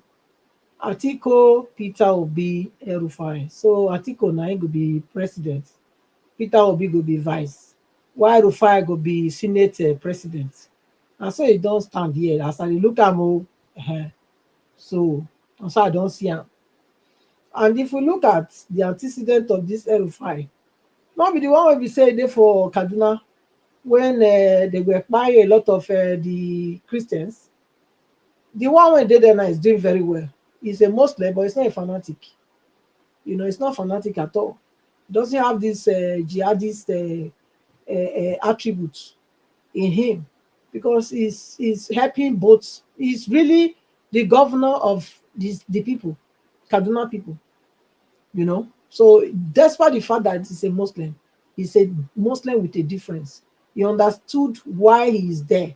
He's not there as a Muslim. He's there for both. He's there for Nigerians, irrespective of your tribe, you know, your religion, or whatever, you know, you represent. He is there. He knows he's there for them, and that's a man that Nigeria need, honestly, if you look at it. Not this one here.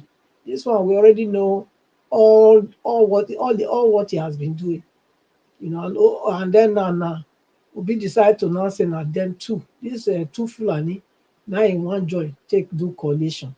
Yeah. When I say Obi hand not too clean like that before, when I go say I'm not the antagonizer. Are the antagonizer. This one not rich. This one not rich. People get sense to know say himself they be the problem. He not rich. Even if these ones, even no matter how say how you want, if this is the people that you want to associate, will you not say no? If he's not in the plan to help to scatter Nigerians too, did he not gather enough votes for him to stand on his own by now? Did he not? He did. He did. Obi don't need any coalition. If you really mean business, if he's not working with the family people to frustrate Nigerians, he doesn't need any coalition. He does not. I can tell you he does not.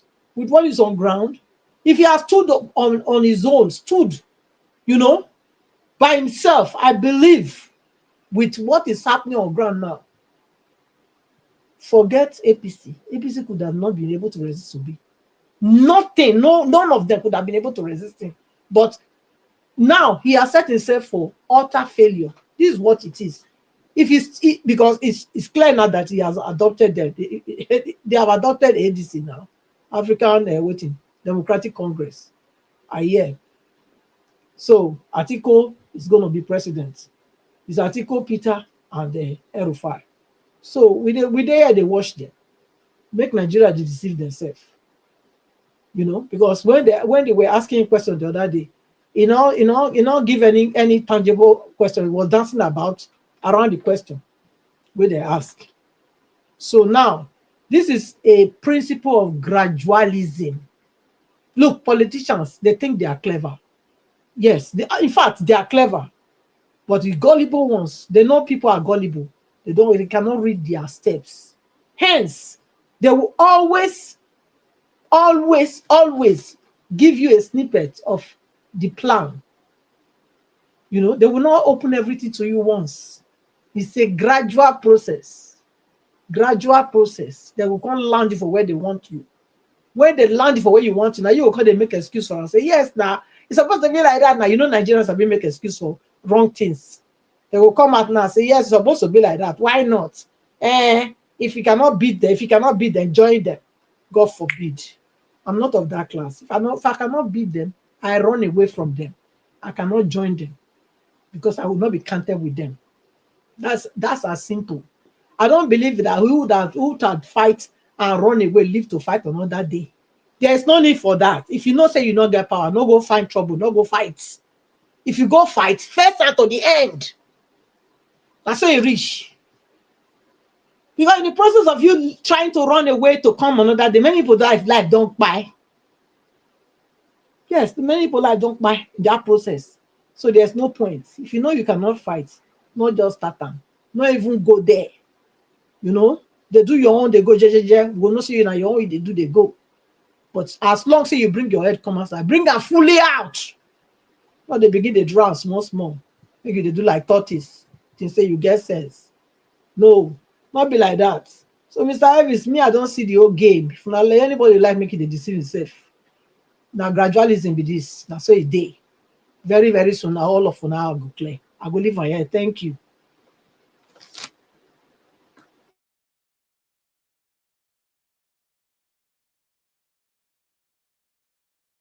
All right.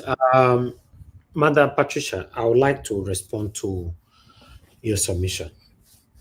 You said if Peter Obi go on his own, obviously he will beat APC. Yes, I agree with you. Peter Obi will beat APC, beat Tinubu, beat all of them. I agree 100%. Peter Obi did it by going alone with the obedient, just with Dati Ahmed. He 2023 and he won the election. You and I know that. But you see what happened. They didn't give it to him. And between you and I, Peter Obi doesn't have power to fight. Let's be honest to ourselves. Now, because Peter Obi also know that he doesn't have the power to fight, then he has decided to join coalition to face Tinubu in 2027. If he decides to go alone in 2027, I agree with you, Peter Obi will still beat Tinubu again, but they will not allow him to rule. They will bend his hands backwards. So the reason why Peter Obi is joining coalition to have more voices that can speak for him, know that he cannot do it alone. So I just wanted to respond to that. I have a caller. Mother Deborah, thanks for calling him. Good evening to you. Please talk to us. Mother Deborah. Good evening, Mr. Elvis. Thank you, ma'am. Please talk to us. Good evening to you, ma'am. Yeah, good evening to everyone, all our viewers and commenters all over the world. You're all welcome to today's program. Just a quick one on the coalition. In my opinion, the coalition is not a bad thing, but we need to know who is going to run for president in the coalition. I think that's the most important thing that people want to know. Is it Peter Obi that is going to be president, or who is going to We don't know yet. We don't know yet. So we will know that later. Because if they put any other person other than Peter Obi, then the coalition is not going to work. But I don't know. Let's see who the vice is going to be, who the president is going to be, and who the vice is going to be. But like the other guy was trying to say, if there's no any form of reform on the there's no any form of electoral reform, then nothing is going to change, obviously. But like one of the people on the panel was saying, that except if they agree to declare results on the day of the voting, which I don't think that will happen as well, because those governors will make sure that those APC governors will make sure that they have talks there that are going to not to allow the results to be declared, just like Wike did in Rivers. We also saw what Wike did, how he maneuvered, twist the results, and nothing happened. So honestly, except if Nigerians are ready to do something different from what happened in 2023, but if nothing is going to be different, Tinubu is going to still rig his way. Okay, the electoral reform that they're talking about, Tinubu will not do anything that will put him in disadvantage. That's the truth. It's like telling a thief to put CCTV camera to catch him.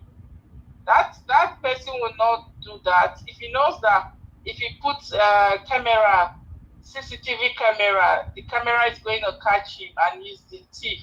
He's not going to do that. So Tinubu is not going to agree to reform, to do an electoral reform that is going to put him at a disadvantage. He's not going to do that. Okay. That's just my opinion on all of that. Thank But you. let's hope and see. The Northerners have a way of putting pressure on the system to get what they want. So I want to see how much pressure they can put on the system, because one thing with them, when they want something, they get it.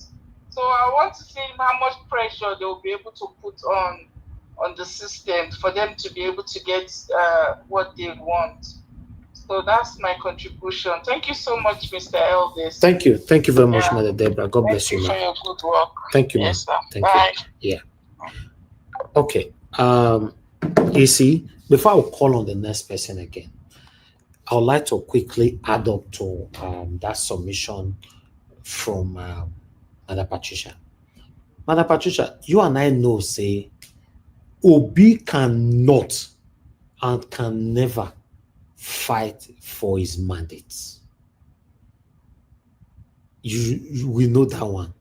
So if we are asking Peter Obi to go alone again, it's just that some of us saying Peter Obi can form obedient panel or whatever party and do whatever, blah blah blah. It's a good thing. But without Peter Obi, don't have these lions and tigers with him. Even though these people have bad names in the past or whatever, but if you don't have them with him, Peter Obi no go fit get there. He go win, he no go rule. Let's be honest. You can see that, in fact, the most bullied politician in my time, I can't say in history of Nigeria, in my time, since I grew up, I got to know the most bullied politician is Peter Obi. So they will not allow him. So that's my take on that. Can I have a right of reply? Yes, ma'am. Yeah. Okay, thank you. I think you have been listening to me in this platform too. Every time I speak, I say, listen. I've always said it that without any electoral reform, that I don't think he should engage on this journey. I've made it very clear here from the beginning. If he's going to go again into this journey, there must first and foremost be electoral reform.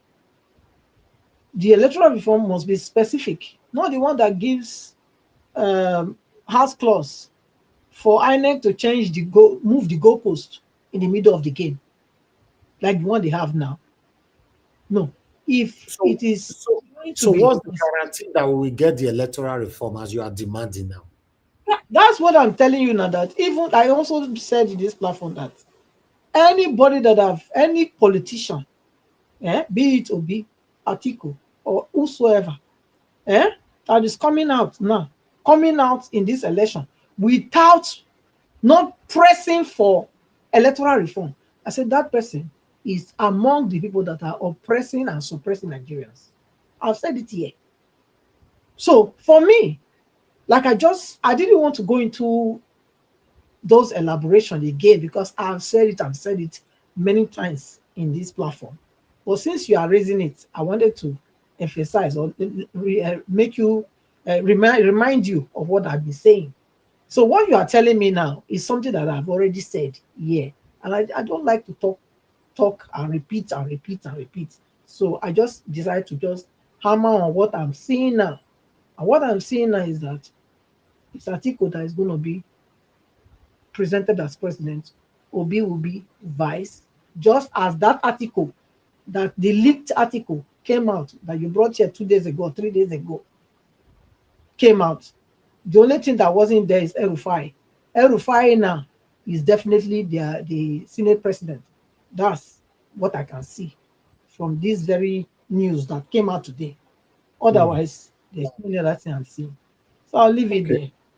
Thank you, Madam Patricia. To be honest, electoral reform that we're talking about, obviously, the president already knows that the electoral reform will work against him. So will they really give us that electoral reform? That's a huge question. You already know the electoral reform will work. Which means, my brother, which means the best thing is for them to abstain. Since they know how to do it, let them go and do it. If I were in their shoe, That's what, if they don't renew, if they cannot reform the electoral process, then let everybody hold their place. Let Tinubu just be there for the 8 years. That's it. Because otherwise, we know already, because, okay, now, they are going to make Nigerians to come.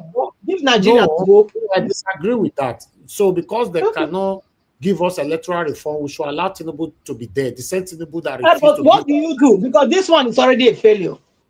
People are going to stick by on that election day.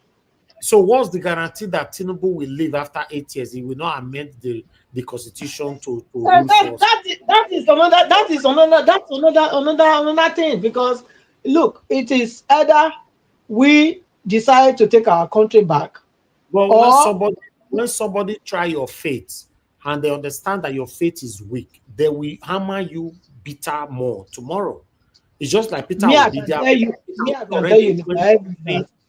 They know Peter the Obi. lion attack where you see them be lion attack. So, this lion attack, this lion attack where you see them be so. They don't be lion attack. Mr. Elvis, can we contribute? Madam Patricia. Yes, they are not lion attack. See, before Tinubu will squeeze. Madam Patricia, you see, Mr. Elvis said one thing. He said, if Tinubu rule for 8 years, are we sure that he's not going to continue to rule? Besides, Nigeria is not big like that. Nigeria civilian regime is not big like that. They rule, they take their turn, they move to the next person they want that person to be there. That's how Nigeria is programmed. It's turn by turn. That is why we say Nigeria is not there yet. We are not a nation. If it's turn by turn, southwest. It's just a matter of they are buying and selling commodity. I agree with you, Black Panther. What has never happened before can happen one day. You know? No. If it happen in Nigeria will split. It's very easy now. What do you mean Nigeria will split? It will split because there's no time. Forget about it. If you split, If you split, Nigeria split. Don't Nigeria will split on what? Kilian don't have that mindset of staying in power for long. On what ground? On what ground? With Nigeria, you they look am now. You they look am now. All right. Let me help you. You see, this make it split. If you want to split. That pattern from America, Nigeria will split. All of them don't make math for years. Say if they dare sue Tinubu on the 29th of May, they will see what will happen. What do do today? Most of the people that make math cast rain for year, they don't even. Mr. Elvis, that's why you don't blame. That's why you don't blame Madam Patricia. That's why you don't blame Madam for what she's saying, which I truly understand where she's coming from. I truly understand where she's coming from. But you saying that Nigeria will split. On what ground Nigeria split? Let's be constructive. Let me help you. 2027, you all will be surprised.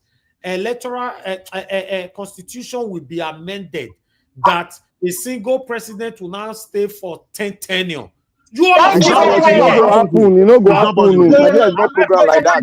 They play. Lagos State. Who the Lagos State? Forget those ones.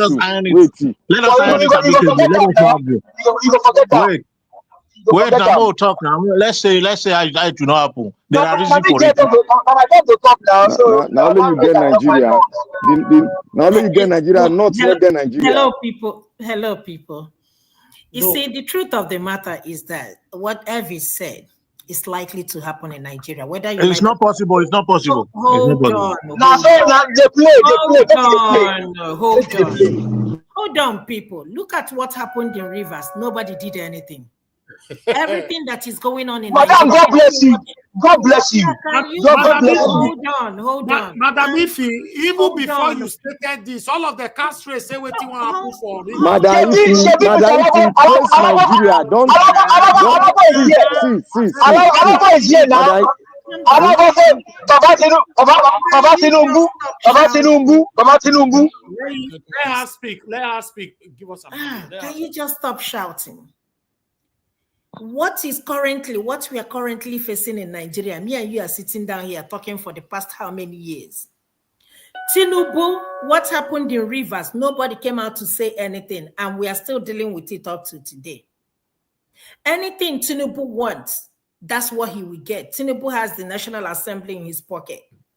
You are telling me that it will never happen. All the things that has been happening, what did you guys do? No, there's a limit to that. There's a limit to that. There's a limit to that. There's a limit to that. It will happen. Okay, bye. There's a limit to everything. There's a limit to that. Mr. Elvis, who is talking? Because I'd like to give my submission on this issue. Yes, it's your turn now. It's your turn to speak now. Okay. Let me stand on existing protocol. And I'll especially greet Mommy Diaspora for a wonderful job because. But you are not available. Let him finish. I'll come to you again, sir. Go ahead. So the issue is this. Let me quickly. Mommy, I greet you because I was able to enter because of the link you sent. God bless you, Mom. May God continue to protect you for us. So because of the link she said, sit down. Mr. Collins, talk again. Mommy, God bless you. Mr. Collins, sit down. I say if not be mommy, I for not feel I did talk around. Talk again.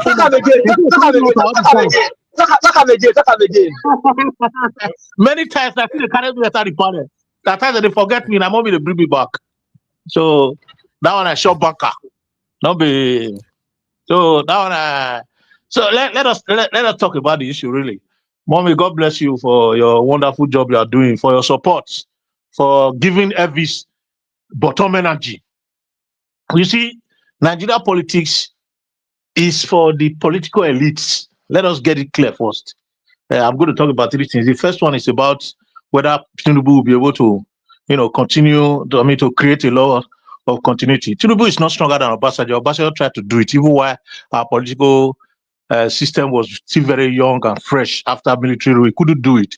So let us believe that. Let us understand that our political topography, if I have to use that word, belongs to the political elites, these power grabbers. And these power grabbers, they've got the turn by turn that they've arranged, which is zoning. Just as I've said before, even to the state level, zoning is still there until we remove it. And that zoning, they don't joke with it. If you don't understand, it is zoning that destroyed PDP today. Because Atiku refused to obey zoning, is what made PDP to go grounded today. If not, PDP would have still be one of the strongest party, apart from APC being the incumbent party in power. So zoning, they don't joke with it because these guys, when they are sharing the money, they share the money with red eyes. You cannot say you are a Satana or you are a Northern, you are a Jagaban, you are this one. No, that place where they share that money, they already pass body for that. Everybody show that are equal because now red and now they share them. So if you reach the time where you want to take commodities, just as Tinubu say, a milo pon on my tongue. That word where Tinubu talk say on my tongue is serious because he knows that he turn.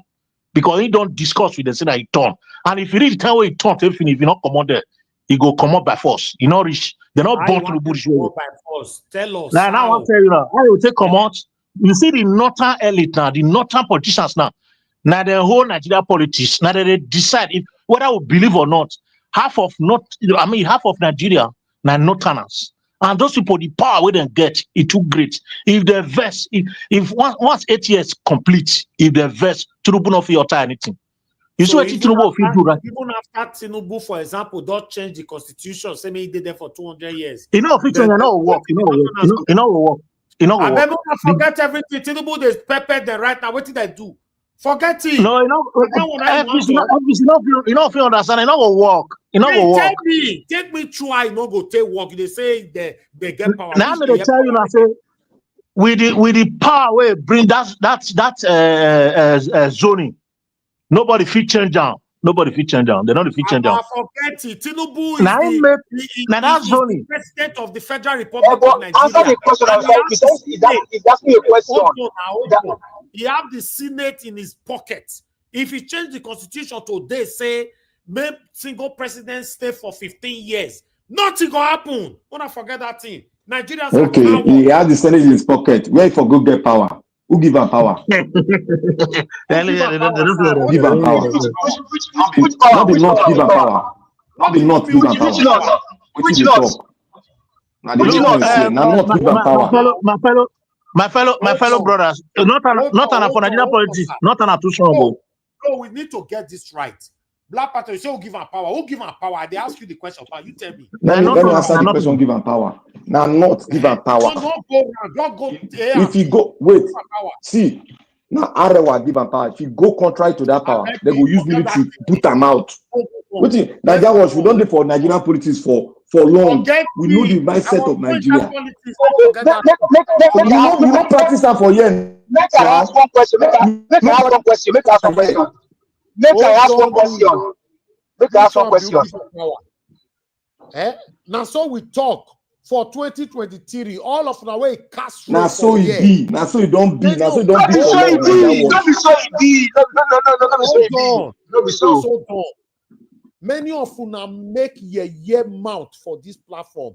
I have all the videos still on air. Say Tinubu can never be sworn in. In fact, una ye rake start from ECBD and many others, many of una, including you Black Panther, una make ye rain. Una make ye cast rain. Una started it by saying INEC chairman cannot dare declare Tinubu Abi want die. Then he can't do one. Play the tape. Where I say INEC cannot dare. Play him. Hold on. It's affiliated contribution. You may not be saying that you're talking direct, but you are part of the satanism that brought Tinubu to power.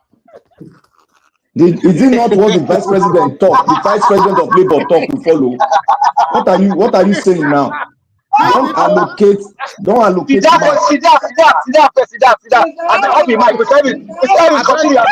Before we continue. Mr. Collins, continue. All this continue. Continue this. Mute Mike.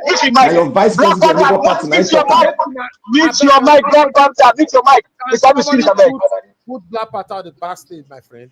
Thank you, sir. Thank you. They say Once say they will carry war go Niger. Oh my, that one a old father will not get sense. That one the most useless elderly father that we know on social media. Today now it don't become co-water. They follow one platform to another. Now they beat everywhere they go. Many of the people will cast rain for this platform. I not go there. You not go there. I can't do them. Nothing happen. Then they can't carry their rate goal. 29th of May not go ever happen. Not on this part. If even when they talk and say Nigeria watch. Hold on. Mute your mic now. Mute your mic for. I don't like mute your mic for. Yeah, this part. Let's hear this part. Let me speak, please. I don't like you cutting me when I'm talking like that. Yeah, Ray. Then we can't say 29. I remember I said it here that now so now go your talk. This one go happen. Some of now your call it to the show. People like ECBD and co. And why you so negative? Why you so blah blah blah blah blah? It can never happen. Blah blah blah blah blah blah blah blah. Then pansat, you useless pansat. They say, there is a minority. It cannot happen to the Igbo people. See your life now. From one platform to another, you have been the most useless elderly papa where we know for social media. They smell follow you, they go. You in fact, I don't know what I want to describe you. Today, Tinubu is the president of the Federal Republic of Nigeria. He have the power. Tomorrow, you go sleep. Enough Apple, Priscalis. I give you platform. Now you say enough Apple. I give you platform. You say the Ariwa. Yeah, Ariwa. Who be Ariwa? Tinubu, they pepper everybody. You don't know, say Tinubu regime now, just 2 years in office, and the Northerners, now they suffer apart the Southerners. You don't know. They talk about it here. Who be Ariwa? The invisible cabals, where we don't know. No, say they talk about the invisible cabal, but them themselves know themselves. Tinubu lock all of them with shame. What did they talk? You know, say maybe Tinubu they do the right thing today. Say now he say the way I for tell you shares they support this man. Because normally, people will go lock these people for with shame. I mean, like. But unfortunately, it's not favorable to anybody. He lock all of them. They say, Ariwa, Ariwa, where they don't pour cold water for their head. Now they talk. 2027, I go see at the Naija watch. You are gagging us, so you are gagging us. You are gagging us. You say what? Naija watch. Wait, may I give a submission if you allow me? You dey gag us. You dey gag us. What you are gagging us? Nobody's gagging you. You don't have right to talk. You don't talk, sis. You are gagging. I'm not talking. I'm just telling you what you are doing now. You are gagging us. Nobody's gagging you. I'm telling you that what you are saying is inconsequential.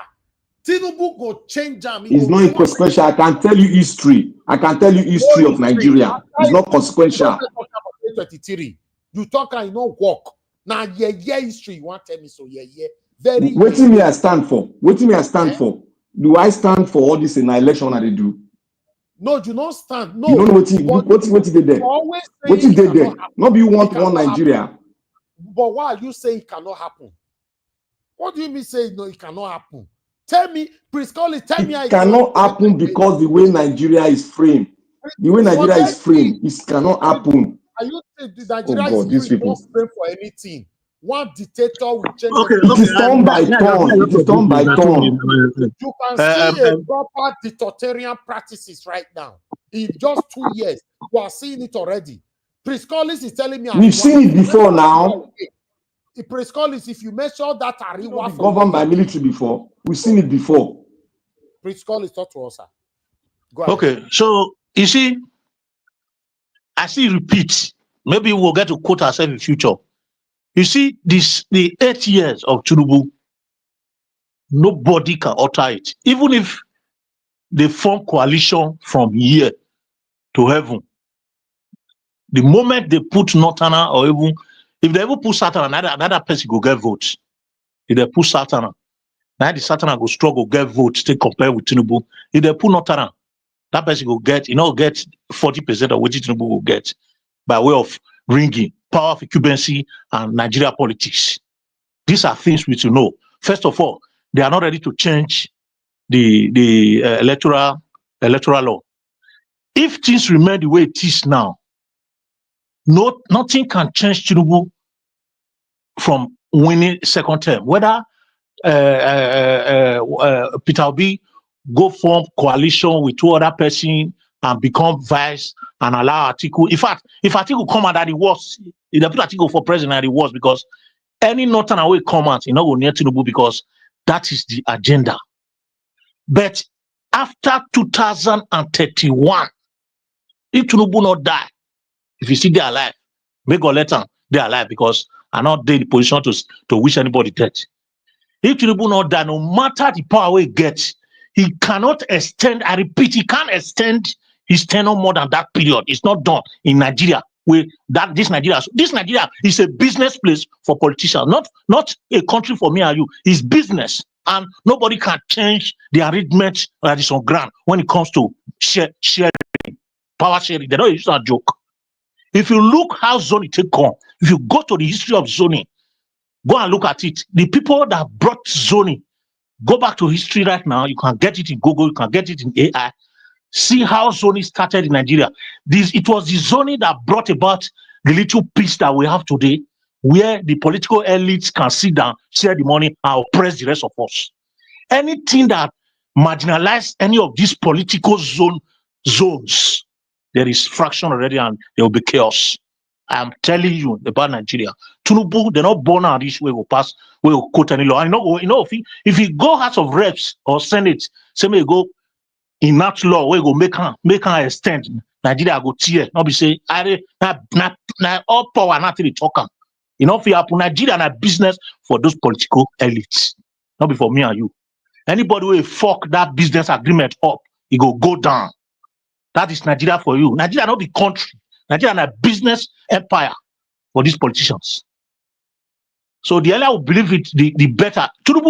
There's nobody, not even Northerners, not even anybody from any part of Nigeria that can extend his tenure more than 8 years. It's not done.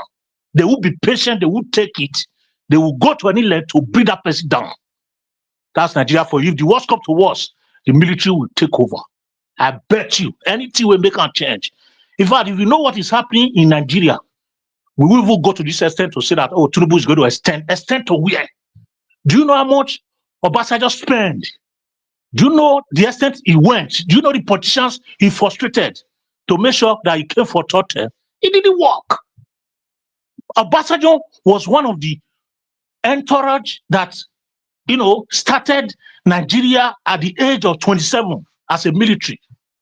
He was part of independence. He was part of colonial masters activities. He was part of independence, and he was part of post-independence, and he was part of civil war. He was part of post-civil war, and he was part of the government even after that time. He was part of the killings that took place during military coup. He became the president, and he was called Baba totally. Nobody thought around. I address everybody. He wanted to do this. It didn't work. Tinubu, now this 8 years, now Tinubu get power reach. For 2031, if he smell anything, they will take a coffee, take dance for the Nigeria. I tell you, I talk this with full confidence, not be said to the joke. Okay. In fact, let me tell you something that you don't understand. Okay, Collins. You know why I have to be fair to give you the same meaning that I've given to others. For you to explain to me why not happen, and from your 1 minute to 8 minutes, there is no part where if you tell me, you just say they will use the coffee. That's waiting. A president of Federal Republic, you don't even know how powerful a president of Nigeria can be. After 31, don't come out. If they come out, Anyway, let me ask question. I wish let me ask you a question. You ask question. Hold on. We ask you Nadia, who ask you question?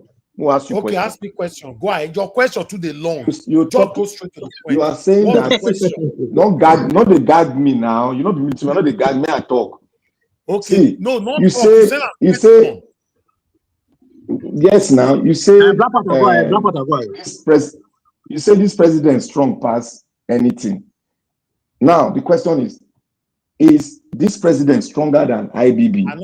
I not say this president strong past anything. No. Now your word that they use. You say this. You say the president is the strongest person. Yes, we believe say the strongest person. Was the president stronger than a man that transited from head of state to president? That is IBB. What are you even talking about? What are you even talking about? They talk of. I am saying the strongest man, the strongest president we've ever had was IBB. Is Tinubu stronger than him? Are you trying to compare then with now? Which one we compare then? Now whether they carry person broad daylight, they don't know where they carry a pass. They still do like that. This man can do it too.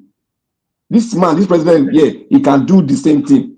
But does he have that power? They sleep. I go wake up very soon. Forget, we forget. If you like, because every northern away there, Abuja, the way this man, in fact, see video where our brother do today, very dark man. Make we watch this video. Where's the video now? Where you did? Because you get video where you do today. I want to make a quick show now. I can't find it. What did they have? This video supposed to be here. You know, say, I bet just bear with me, guys. I want to show now how Tinubu don't turn currently I don't turn this thing to Abuja. Now I go no say this but when they talk so if we are not put here together, we all they say nothing happen without not doing anything. Now here all of us go sleep. Watch this. No, Mr. Evans, he can only do this for 8 years. Not be glad to tell you. See Tinubu picture, they remove Tinubu, they put Tinubu. They just put this two down. No, but knife full everywhere. Knife full everywhere for Abuja, everywhere. See now, you want to remove old one. You are removing Tinubu.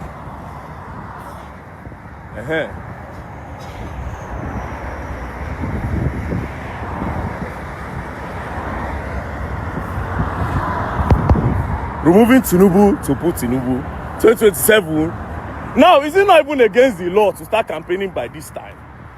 Election never reach. This is 2025. How are you campaigning for 2027 and 2025? Campaign never start. Only when I go launch campaign. So now they remove this old one now they put new one. Oh boy.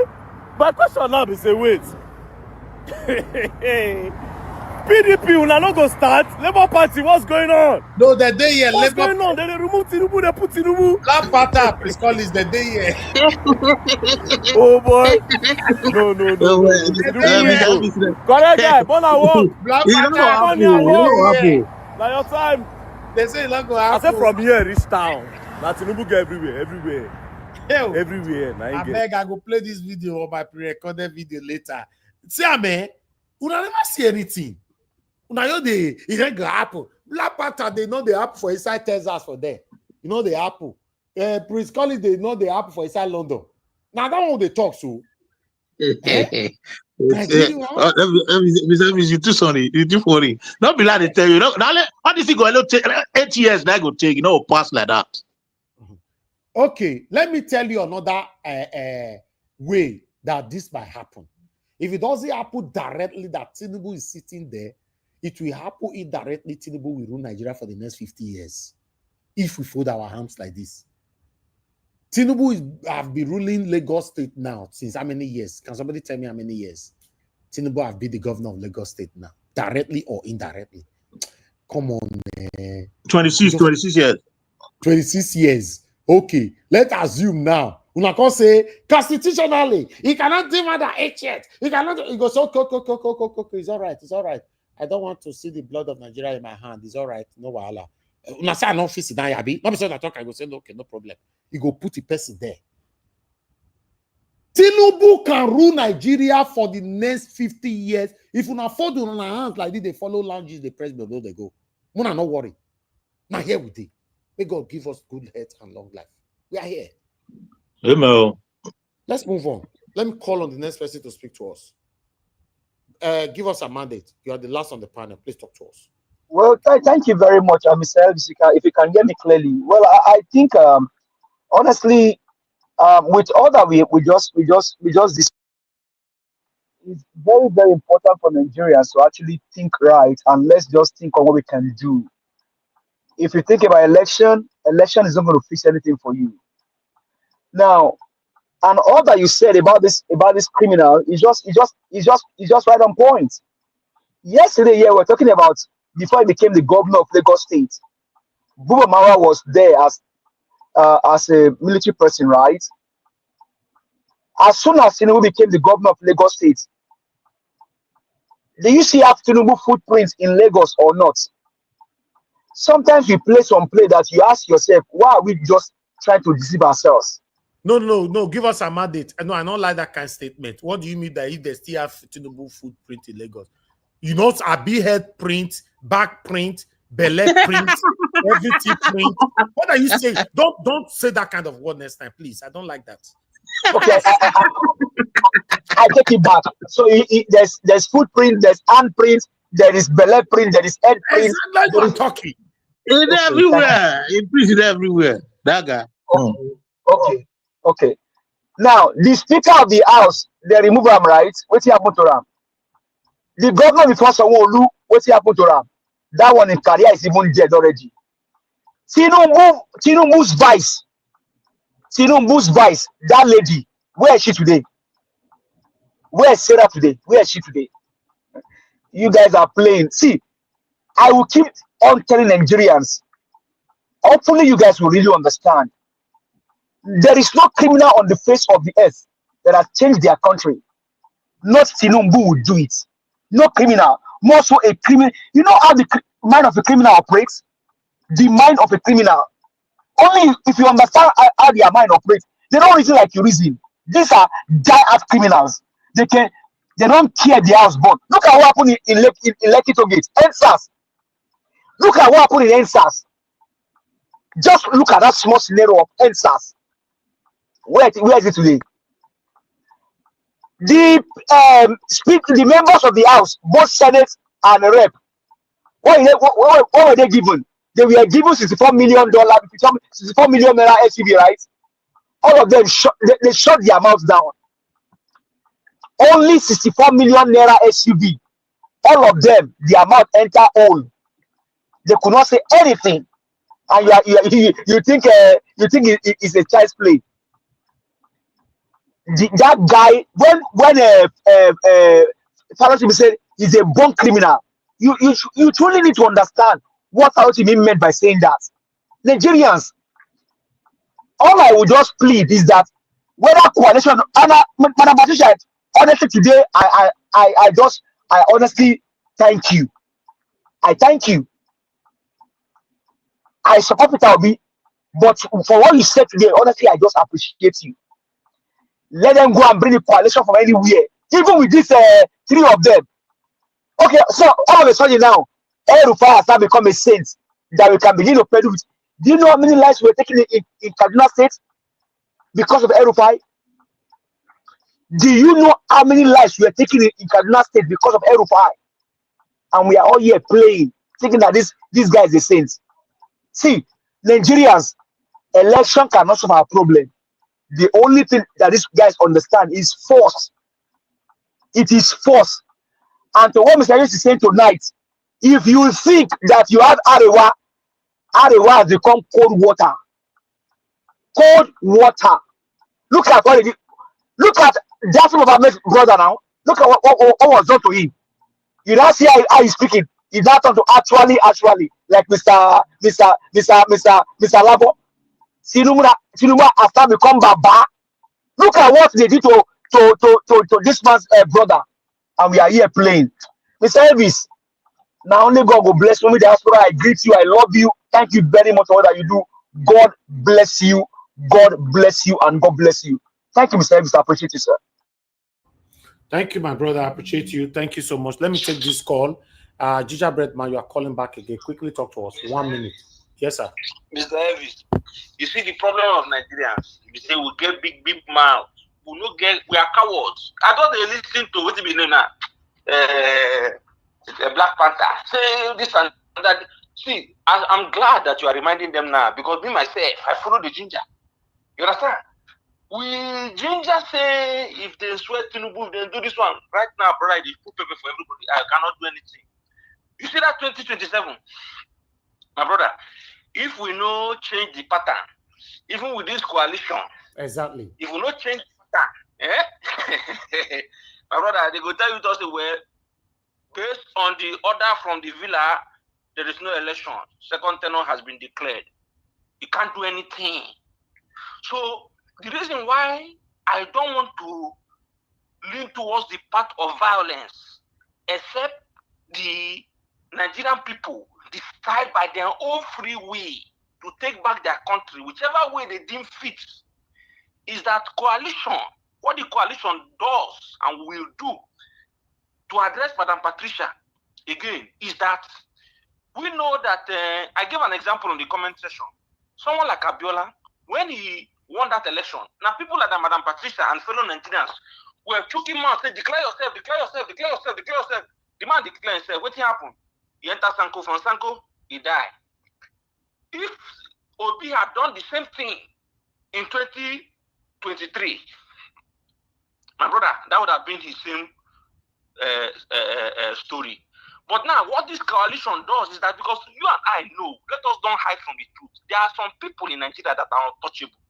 All right. Thank you. Because if those people now are with Obi, if Obi wins the election, then let us see how they will come and pick him up. If these untouchable people are the ones gingering that, no, we have gotten this election, we won the election, we take our mandate. So that is the point. Nigeria, we have to look at the bigger picture. See, we are at the bottomless pit right now, and that bottomless pit, we are trying to come out. You have to come out from the pit first before you start looking for how to climb the ladder. So do not be fixated by saying that Obi has to be the flag bearer of that coalition. In 2023, everybody know my position. I stood by Obi. I stood by Labour Party. But now, the way things are, the music don't change. And you have to learn how to dance according to the music. Thank you, so now, go dance like that. Thank you. Thank you. All right. Before we call on the next person, I would like to respond to ECBD because you commented. You know, thank you very much, Black Panther, for that wonderful. Let's say your submission said na evil CBD now you can respond to. You CBD, you said your faith are falling. You are praising your adversaries' perceived strength more than building your own strength. Where your own strength is CBD? Your own strength where it don't dissolve since where Tinubu beat you for 2023. Where have you been? You were come off for panel because Tinubu beat you where. Overnight, the ring bear for your head, the ring for my head, the ring for our head. You vanished now. Your strength dissolved. Your strength dilapidated. You are talking about strength. Where is your own strength? Have you managed to put your voice out there back to back the way you did in 2023? That means Tinubu succeeded you. What are we talking about? Talking about strength. Now, inside bedroom, they talk about strength. We are talking about the realism of things in ground right now. If we fold our arms and people like you building your strength in your kitchen, in your living room, Tinubu will rule for the next 78 years. You know, they build strength for itself in a bathroom. What are we talking about? Nigerians are cowards. My brother talking just now, gingerbread man. Cowards. What are we talking about? Now, you say if you want to pull out your strength, now inside bedroom that they do them. Now living room, Now duvet that they cover head if you portray your strength care. People that are putting their strength there now with the panel so. Now we they join this panel every day. Now we they talk so. Majority of Nigerians don't care. That's why you see this politician will continue to ride on us in CBD. Our strength must be put out there, as Madam our Madam talking just now. Madam Ifi. She said, except we do something, and with the way we are going, Tinubu will rule for 78 years. Only two ways he can go about that. Either he changes the constitution to be there till tele. And if you not want agree, you go say, okay, no wahala. You go put the person. Now make me ask you now, say, how long Tinubu have been ruling now in Lagos? Now the strength for inside living room. Now that one they talk so. Now this is only one voice want to do this matter. Where would they press remote for inside our living room, saying now only God go help this country?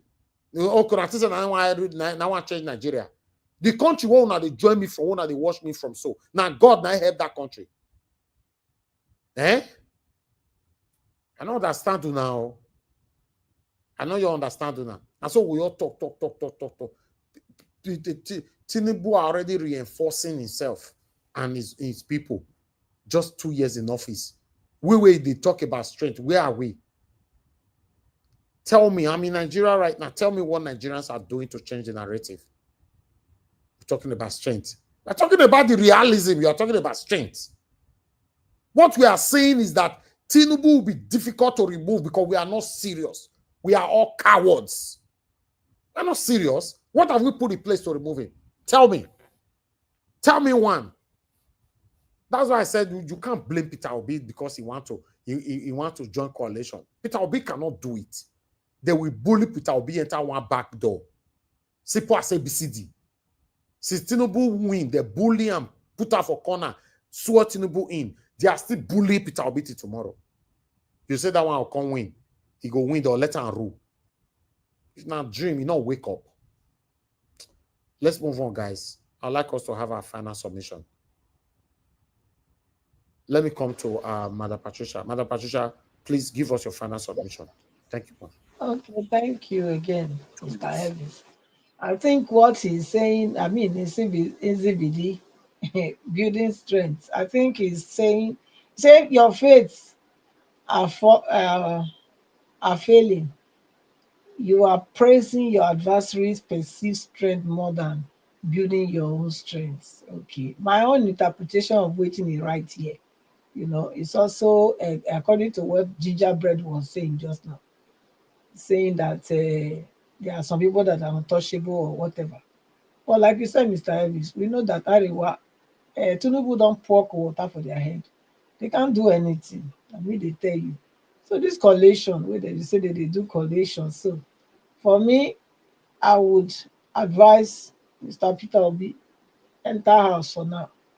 Let it be, because nothing will come out of it without this electoral reform. Nothing will come out of it. Nothing. So for me, I'm trying to avoid, people being by again, people being maimed like they did last time, because it's still going to happen this time. So that is why I'm saying people should abstain. They should abstain from it. Let him just do his 8 years and get out from there. Because I believe that after 8 years, for real, he cannot exceed that. I believe in that too. Yes, because they will fight. They will fight themselves and kill themselves. Then Nigerians will be looking at them from afar. That's what will happen. I think maybe we should. That is better. Nigerians just abstain from the whole process, and this Mr. Peter will be, like I said, if he's not a part of these Thank you. satanic people, he should abstain from this whole process as well. Thank you. Thank you very much, Mother Patricia. Thanks for your wonderful submission. I appreciate your time with us today. Oga Priscolis, give us your 2 minutes, sir. Yeah, just as you said, Mr. Elvis, that's the truth. Because the only thing I'm seeing is that this coalition, I don't know how they are going to, come down with it. Whether they are going to, make Peter Obi the presidential candidate or the flag bearer of the election. If they do that, that is a step forward. And because what Peter Obi actually needs is the power to fight the power of incumbency. The power of incumbency and the power of those that are really there to protect the vote to the extent that ringing will not take place. Peter Obi does not have it, because if he had that, we wouldn't have lost 2023. So if they are forming a coalition, they should form a strong coalition that will put somebody from the south, that will be the party flag bearer, so that they will have those cabal. Because definitely with time, and there's still a lot of time. We still have more than 24 months ahead of us, or less than, approximately. So why the party? I mean, issue of election is coming up, as it's getting close. There's going to be a lot of issues in APC, because APC right now is the only party that have got all these power drunk people. So a lot of them are going to decamp with time. They're going to be annoyed. Many of them are going to, there's going to be serious issues among them, and they are going to come to somewhere. And when they are coming, they are going to go to where they can win. And some of them will come and use the other platform just to get their self back, to win second term and other. So Peter Obi should be very careful so that they don't use him as a scapegoat. So if they do that, they might be able to have candidate that will help Peter Obi. I mean, people that will help Peter Obi protect his vote. Because the issue that Peter Obi have is how to protect his vote. They just bully him around. So he needs somebody that can be able to, act as a counterlist to the bullying. Yeah, that's it. Exactly. That's why he's doing what he's doing, and I support that. Thank you very much, Chris Collins. God bless you, sir. Thank you. Give us Amanda your final submission, 2 minutes. Okay, you are not there. Okay, let me give my final submission, then I hand up the show. I can see 1 or 2 persons, including Black Panther, saying that we have to talk about the Constitution, we have to talk about the law, we have to talk about what is our grant. Some of the submissions are just assumption and all that, blah, blah, blah. Listen, let me tell you what you are still not getting. Our Mr. Sorry, what we are talking is all things being equal. If they didn't change, if they refuse to change anything, that's what we are talking about. Okay, good. Now, let me respond to the first person that is saying that it cannot happen, they cannot change the Constitution. You are not getting it. I gave 2 options. Certainly, one of them will happen if you fold your hands like this. Just they inside your room, they eat pounded yam and the goosey soup. Maybe they say nothing will happen. Join the group that is saying now, only God will help Nigeria. Maybe they say nothing will happen. If Tinubu did not change Constitution with are we folding our arms like this, then he go come out, respect your Constitution and put somebody there. Then you will continue to face what you are facing today. In fact, you will continue to face worse. Tinubu not be person wey go come up for office and go with his traces. No, he must leave some there. If you don't understand or you cannot digest it, go and do your research. Some of you also say, no, this is Nigeria, not be Lagos. This is Nigeria. We are telling you that the same person you are saying this is Nigeria is not Lagos, that have run Lagos before. He's now the president of the Federal Republic of Nigeria. He have everything in his pocket. You are what language are you speaking? What are you saying? He's now the president. The Senate president, the House of Assembly, all of them are answerable to him 100%, not to the people. Una photo on hands there. ECBD day. Hold on. I know one more they caught me when I talk. ECBD day living room, they say strength. You get too much strength. Now you hide yourself for inside room all this why, sir. And you don't join the comrade where they streets. Where they advocate back to back. You dey inside your living room, you they say God will help Nigeria. I beg you, must stop all these cowardice, man. Now me call of us the way we did so. The way we all they go so. 2027, I reject reminding you guys. I forbid it. Cannot be waiting I pray for. Say make I tell you, say I not tell you now. I don't want what I want to say to come to pass. I know what may come to pass because I know I will join people who will suffer for this country. Let's just hope that we wake up, as Madam Ifi talking just now.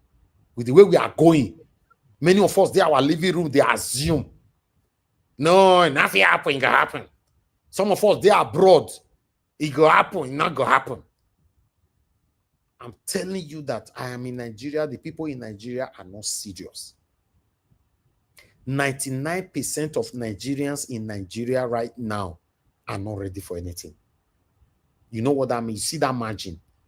All those people that you see online, where they shout, they shout, we can't, we don't want this, so we want this, so we don't want this, so we want this, so they're not reach 1%.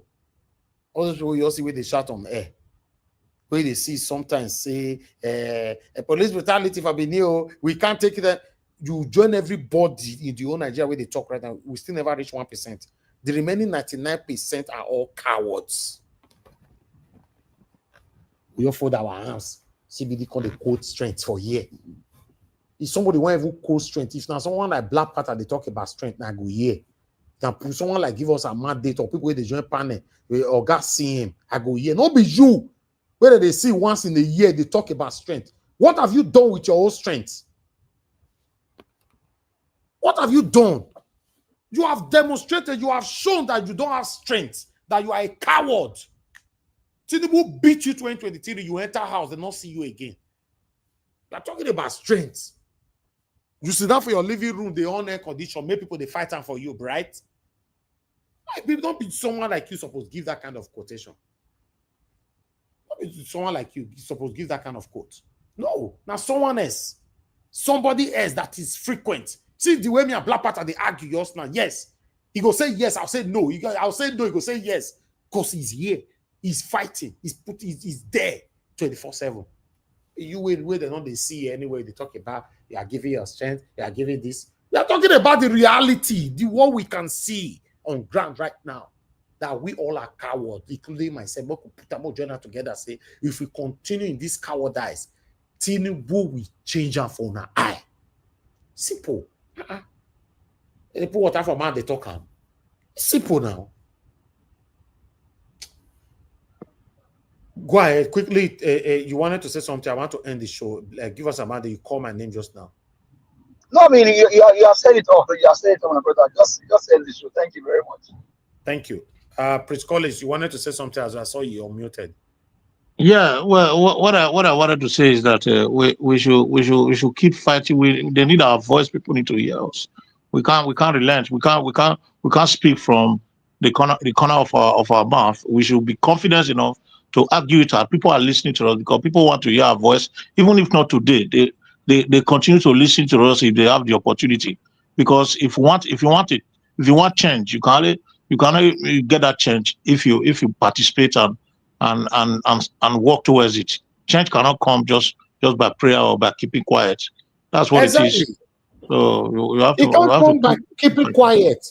Anyway, this is one of the things I like about my people. ECBD, at least you've accepted my submission that yes, the beat waiting beat you for 2023. He affect you where we give you running belly. Now make you hide. Thank God so you don't talk and say you are coming back soon with full force. What person cannot do this thing, man? Even though anybody listening to me, you don't want to come here. Put your voice out there, any platform where you know if you go. Not by force, you must be one particular.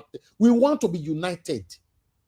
We said, call Nigeria every Friday, Saturday, and Sunday. Then you see every lounge is no parking space.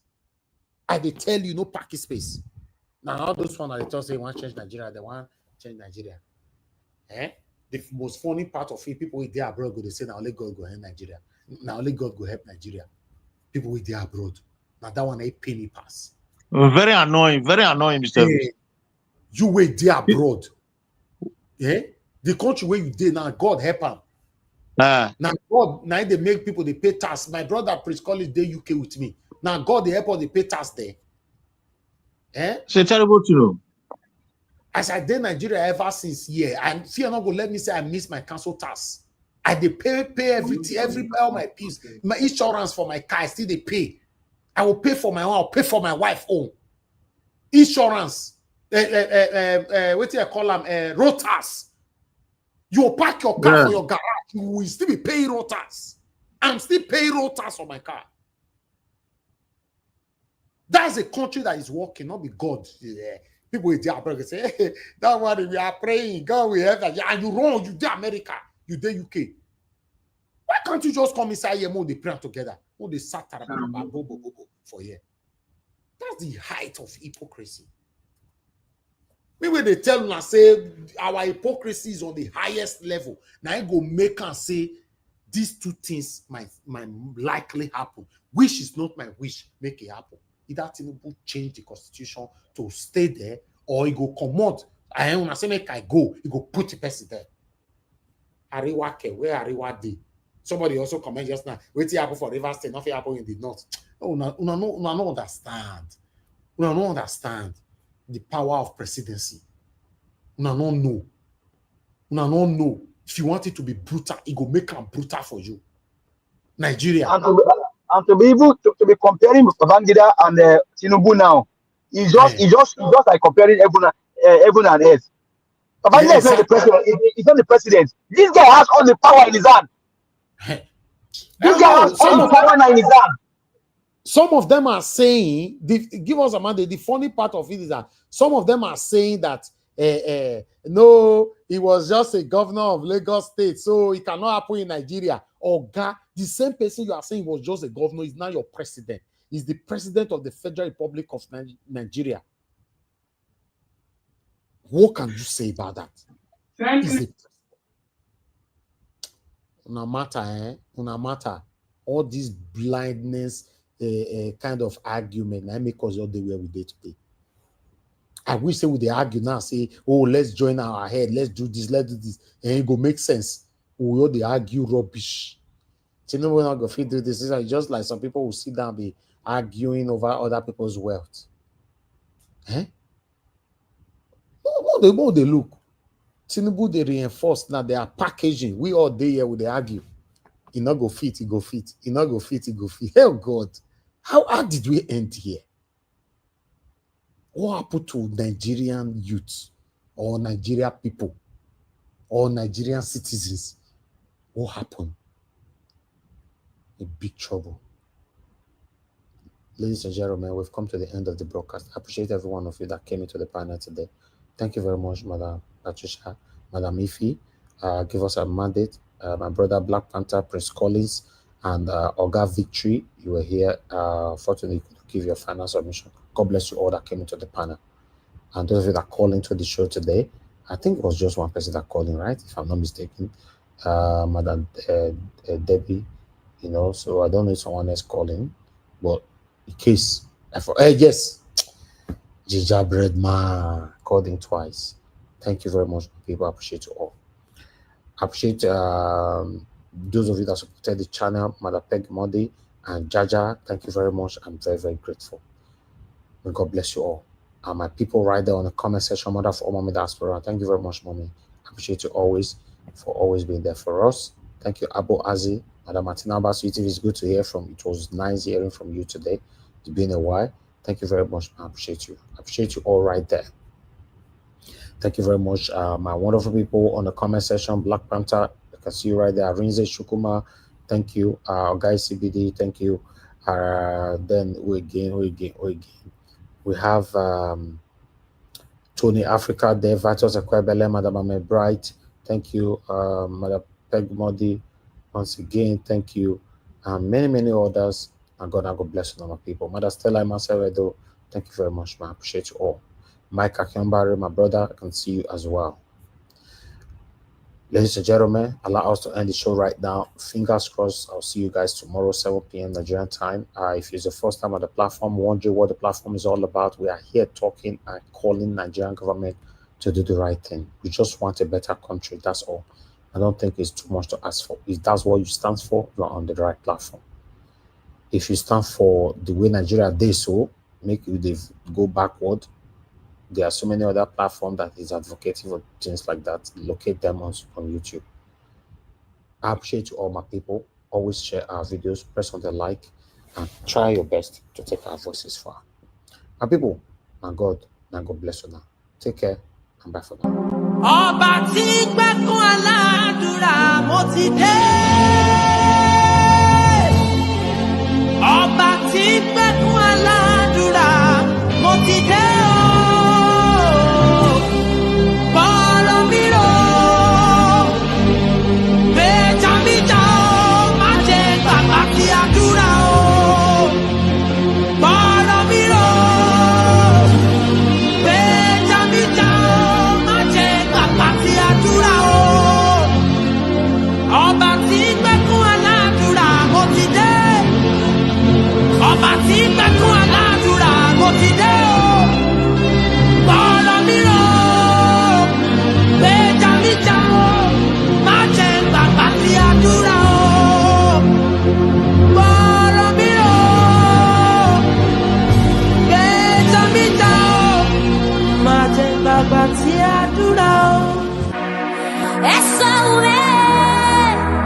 Essa o meu, Orion, Orion, Jesús.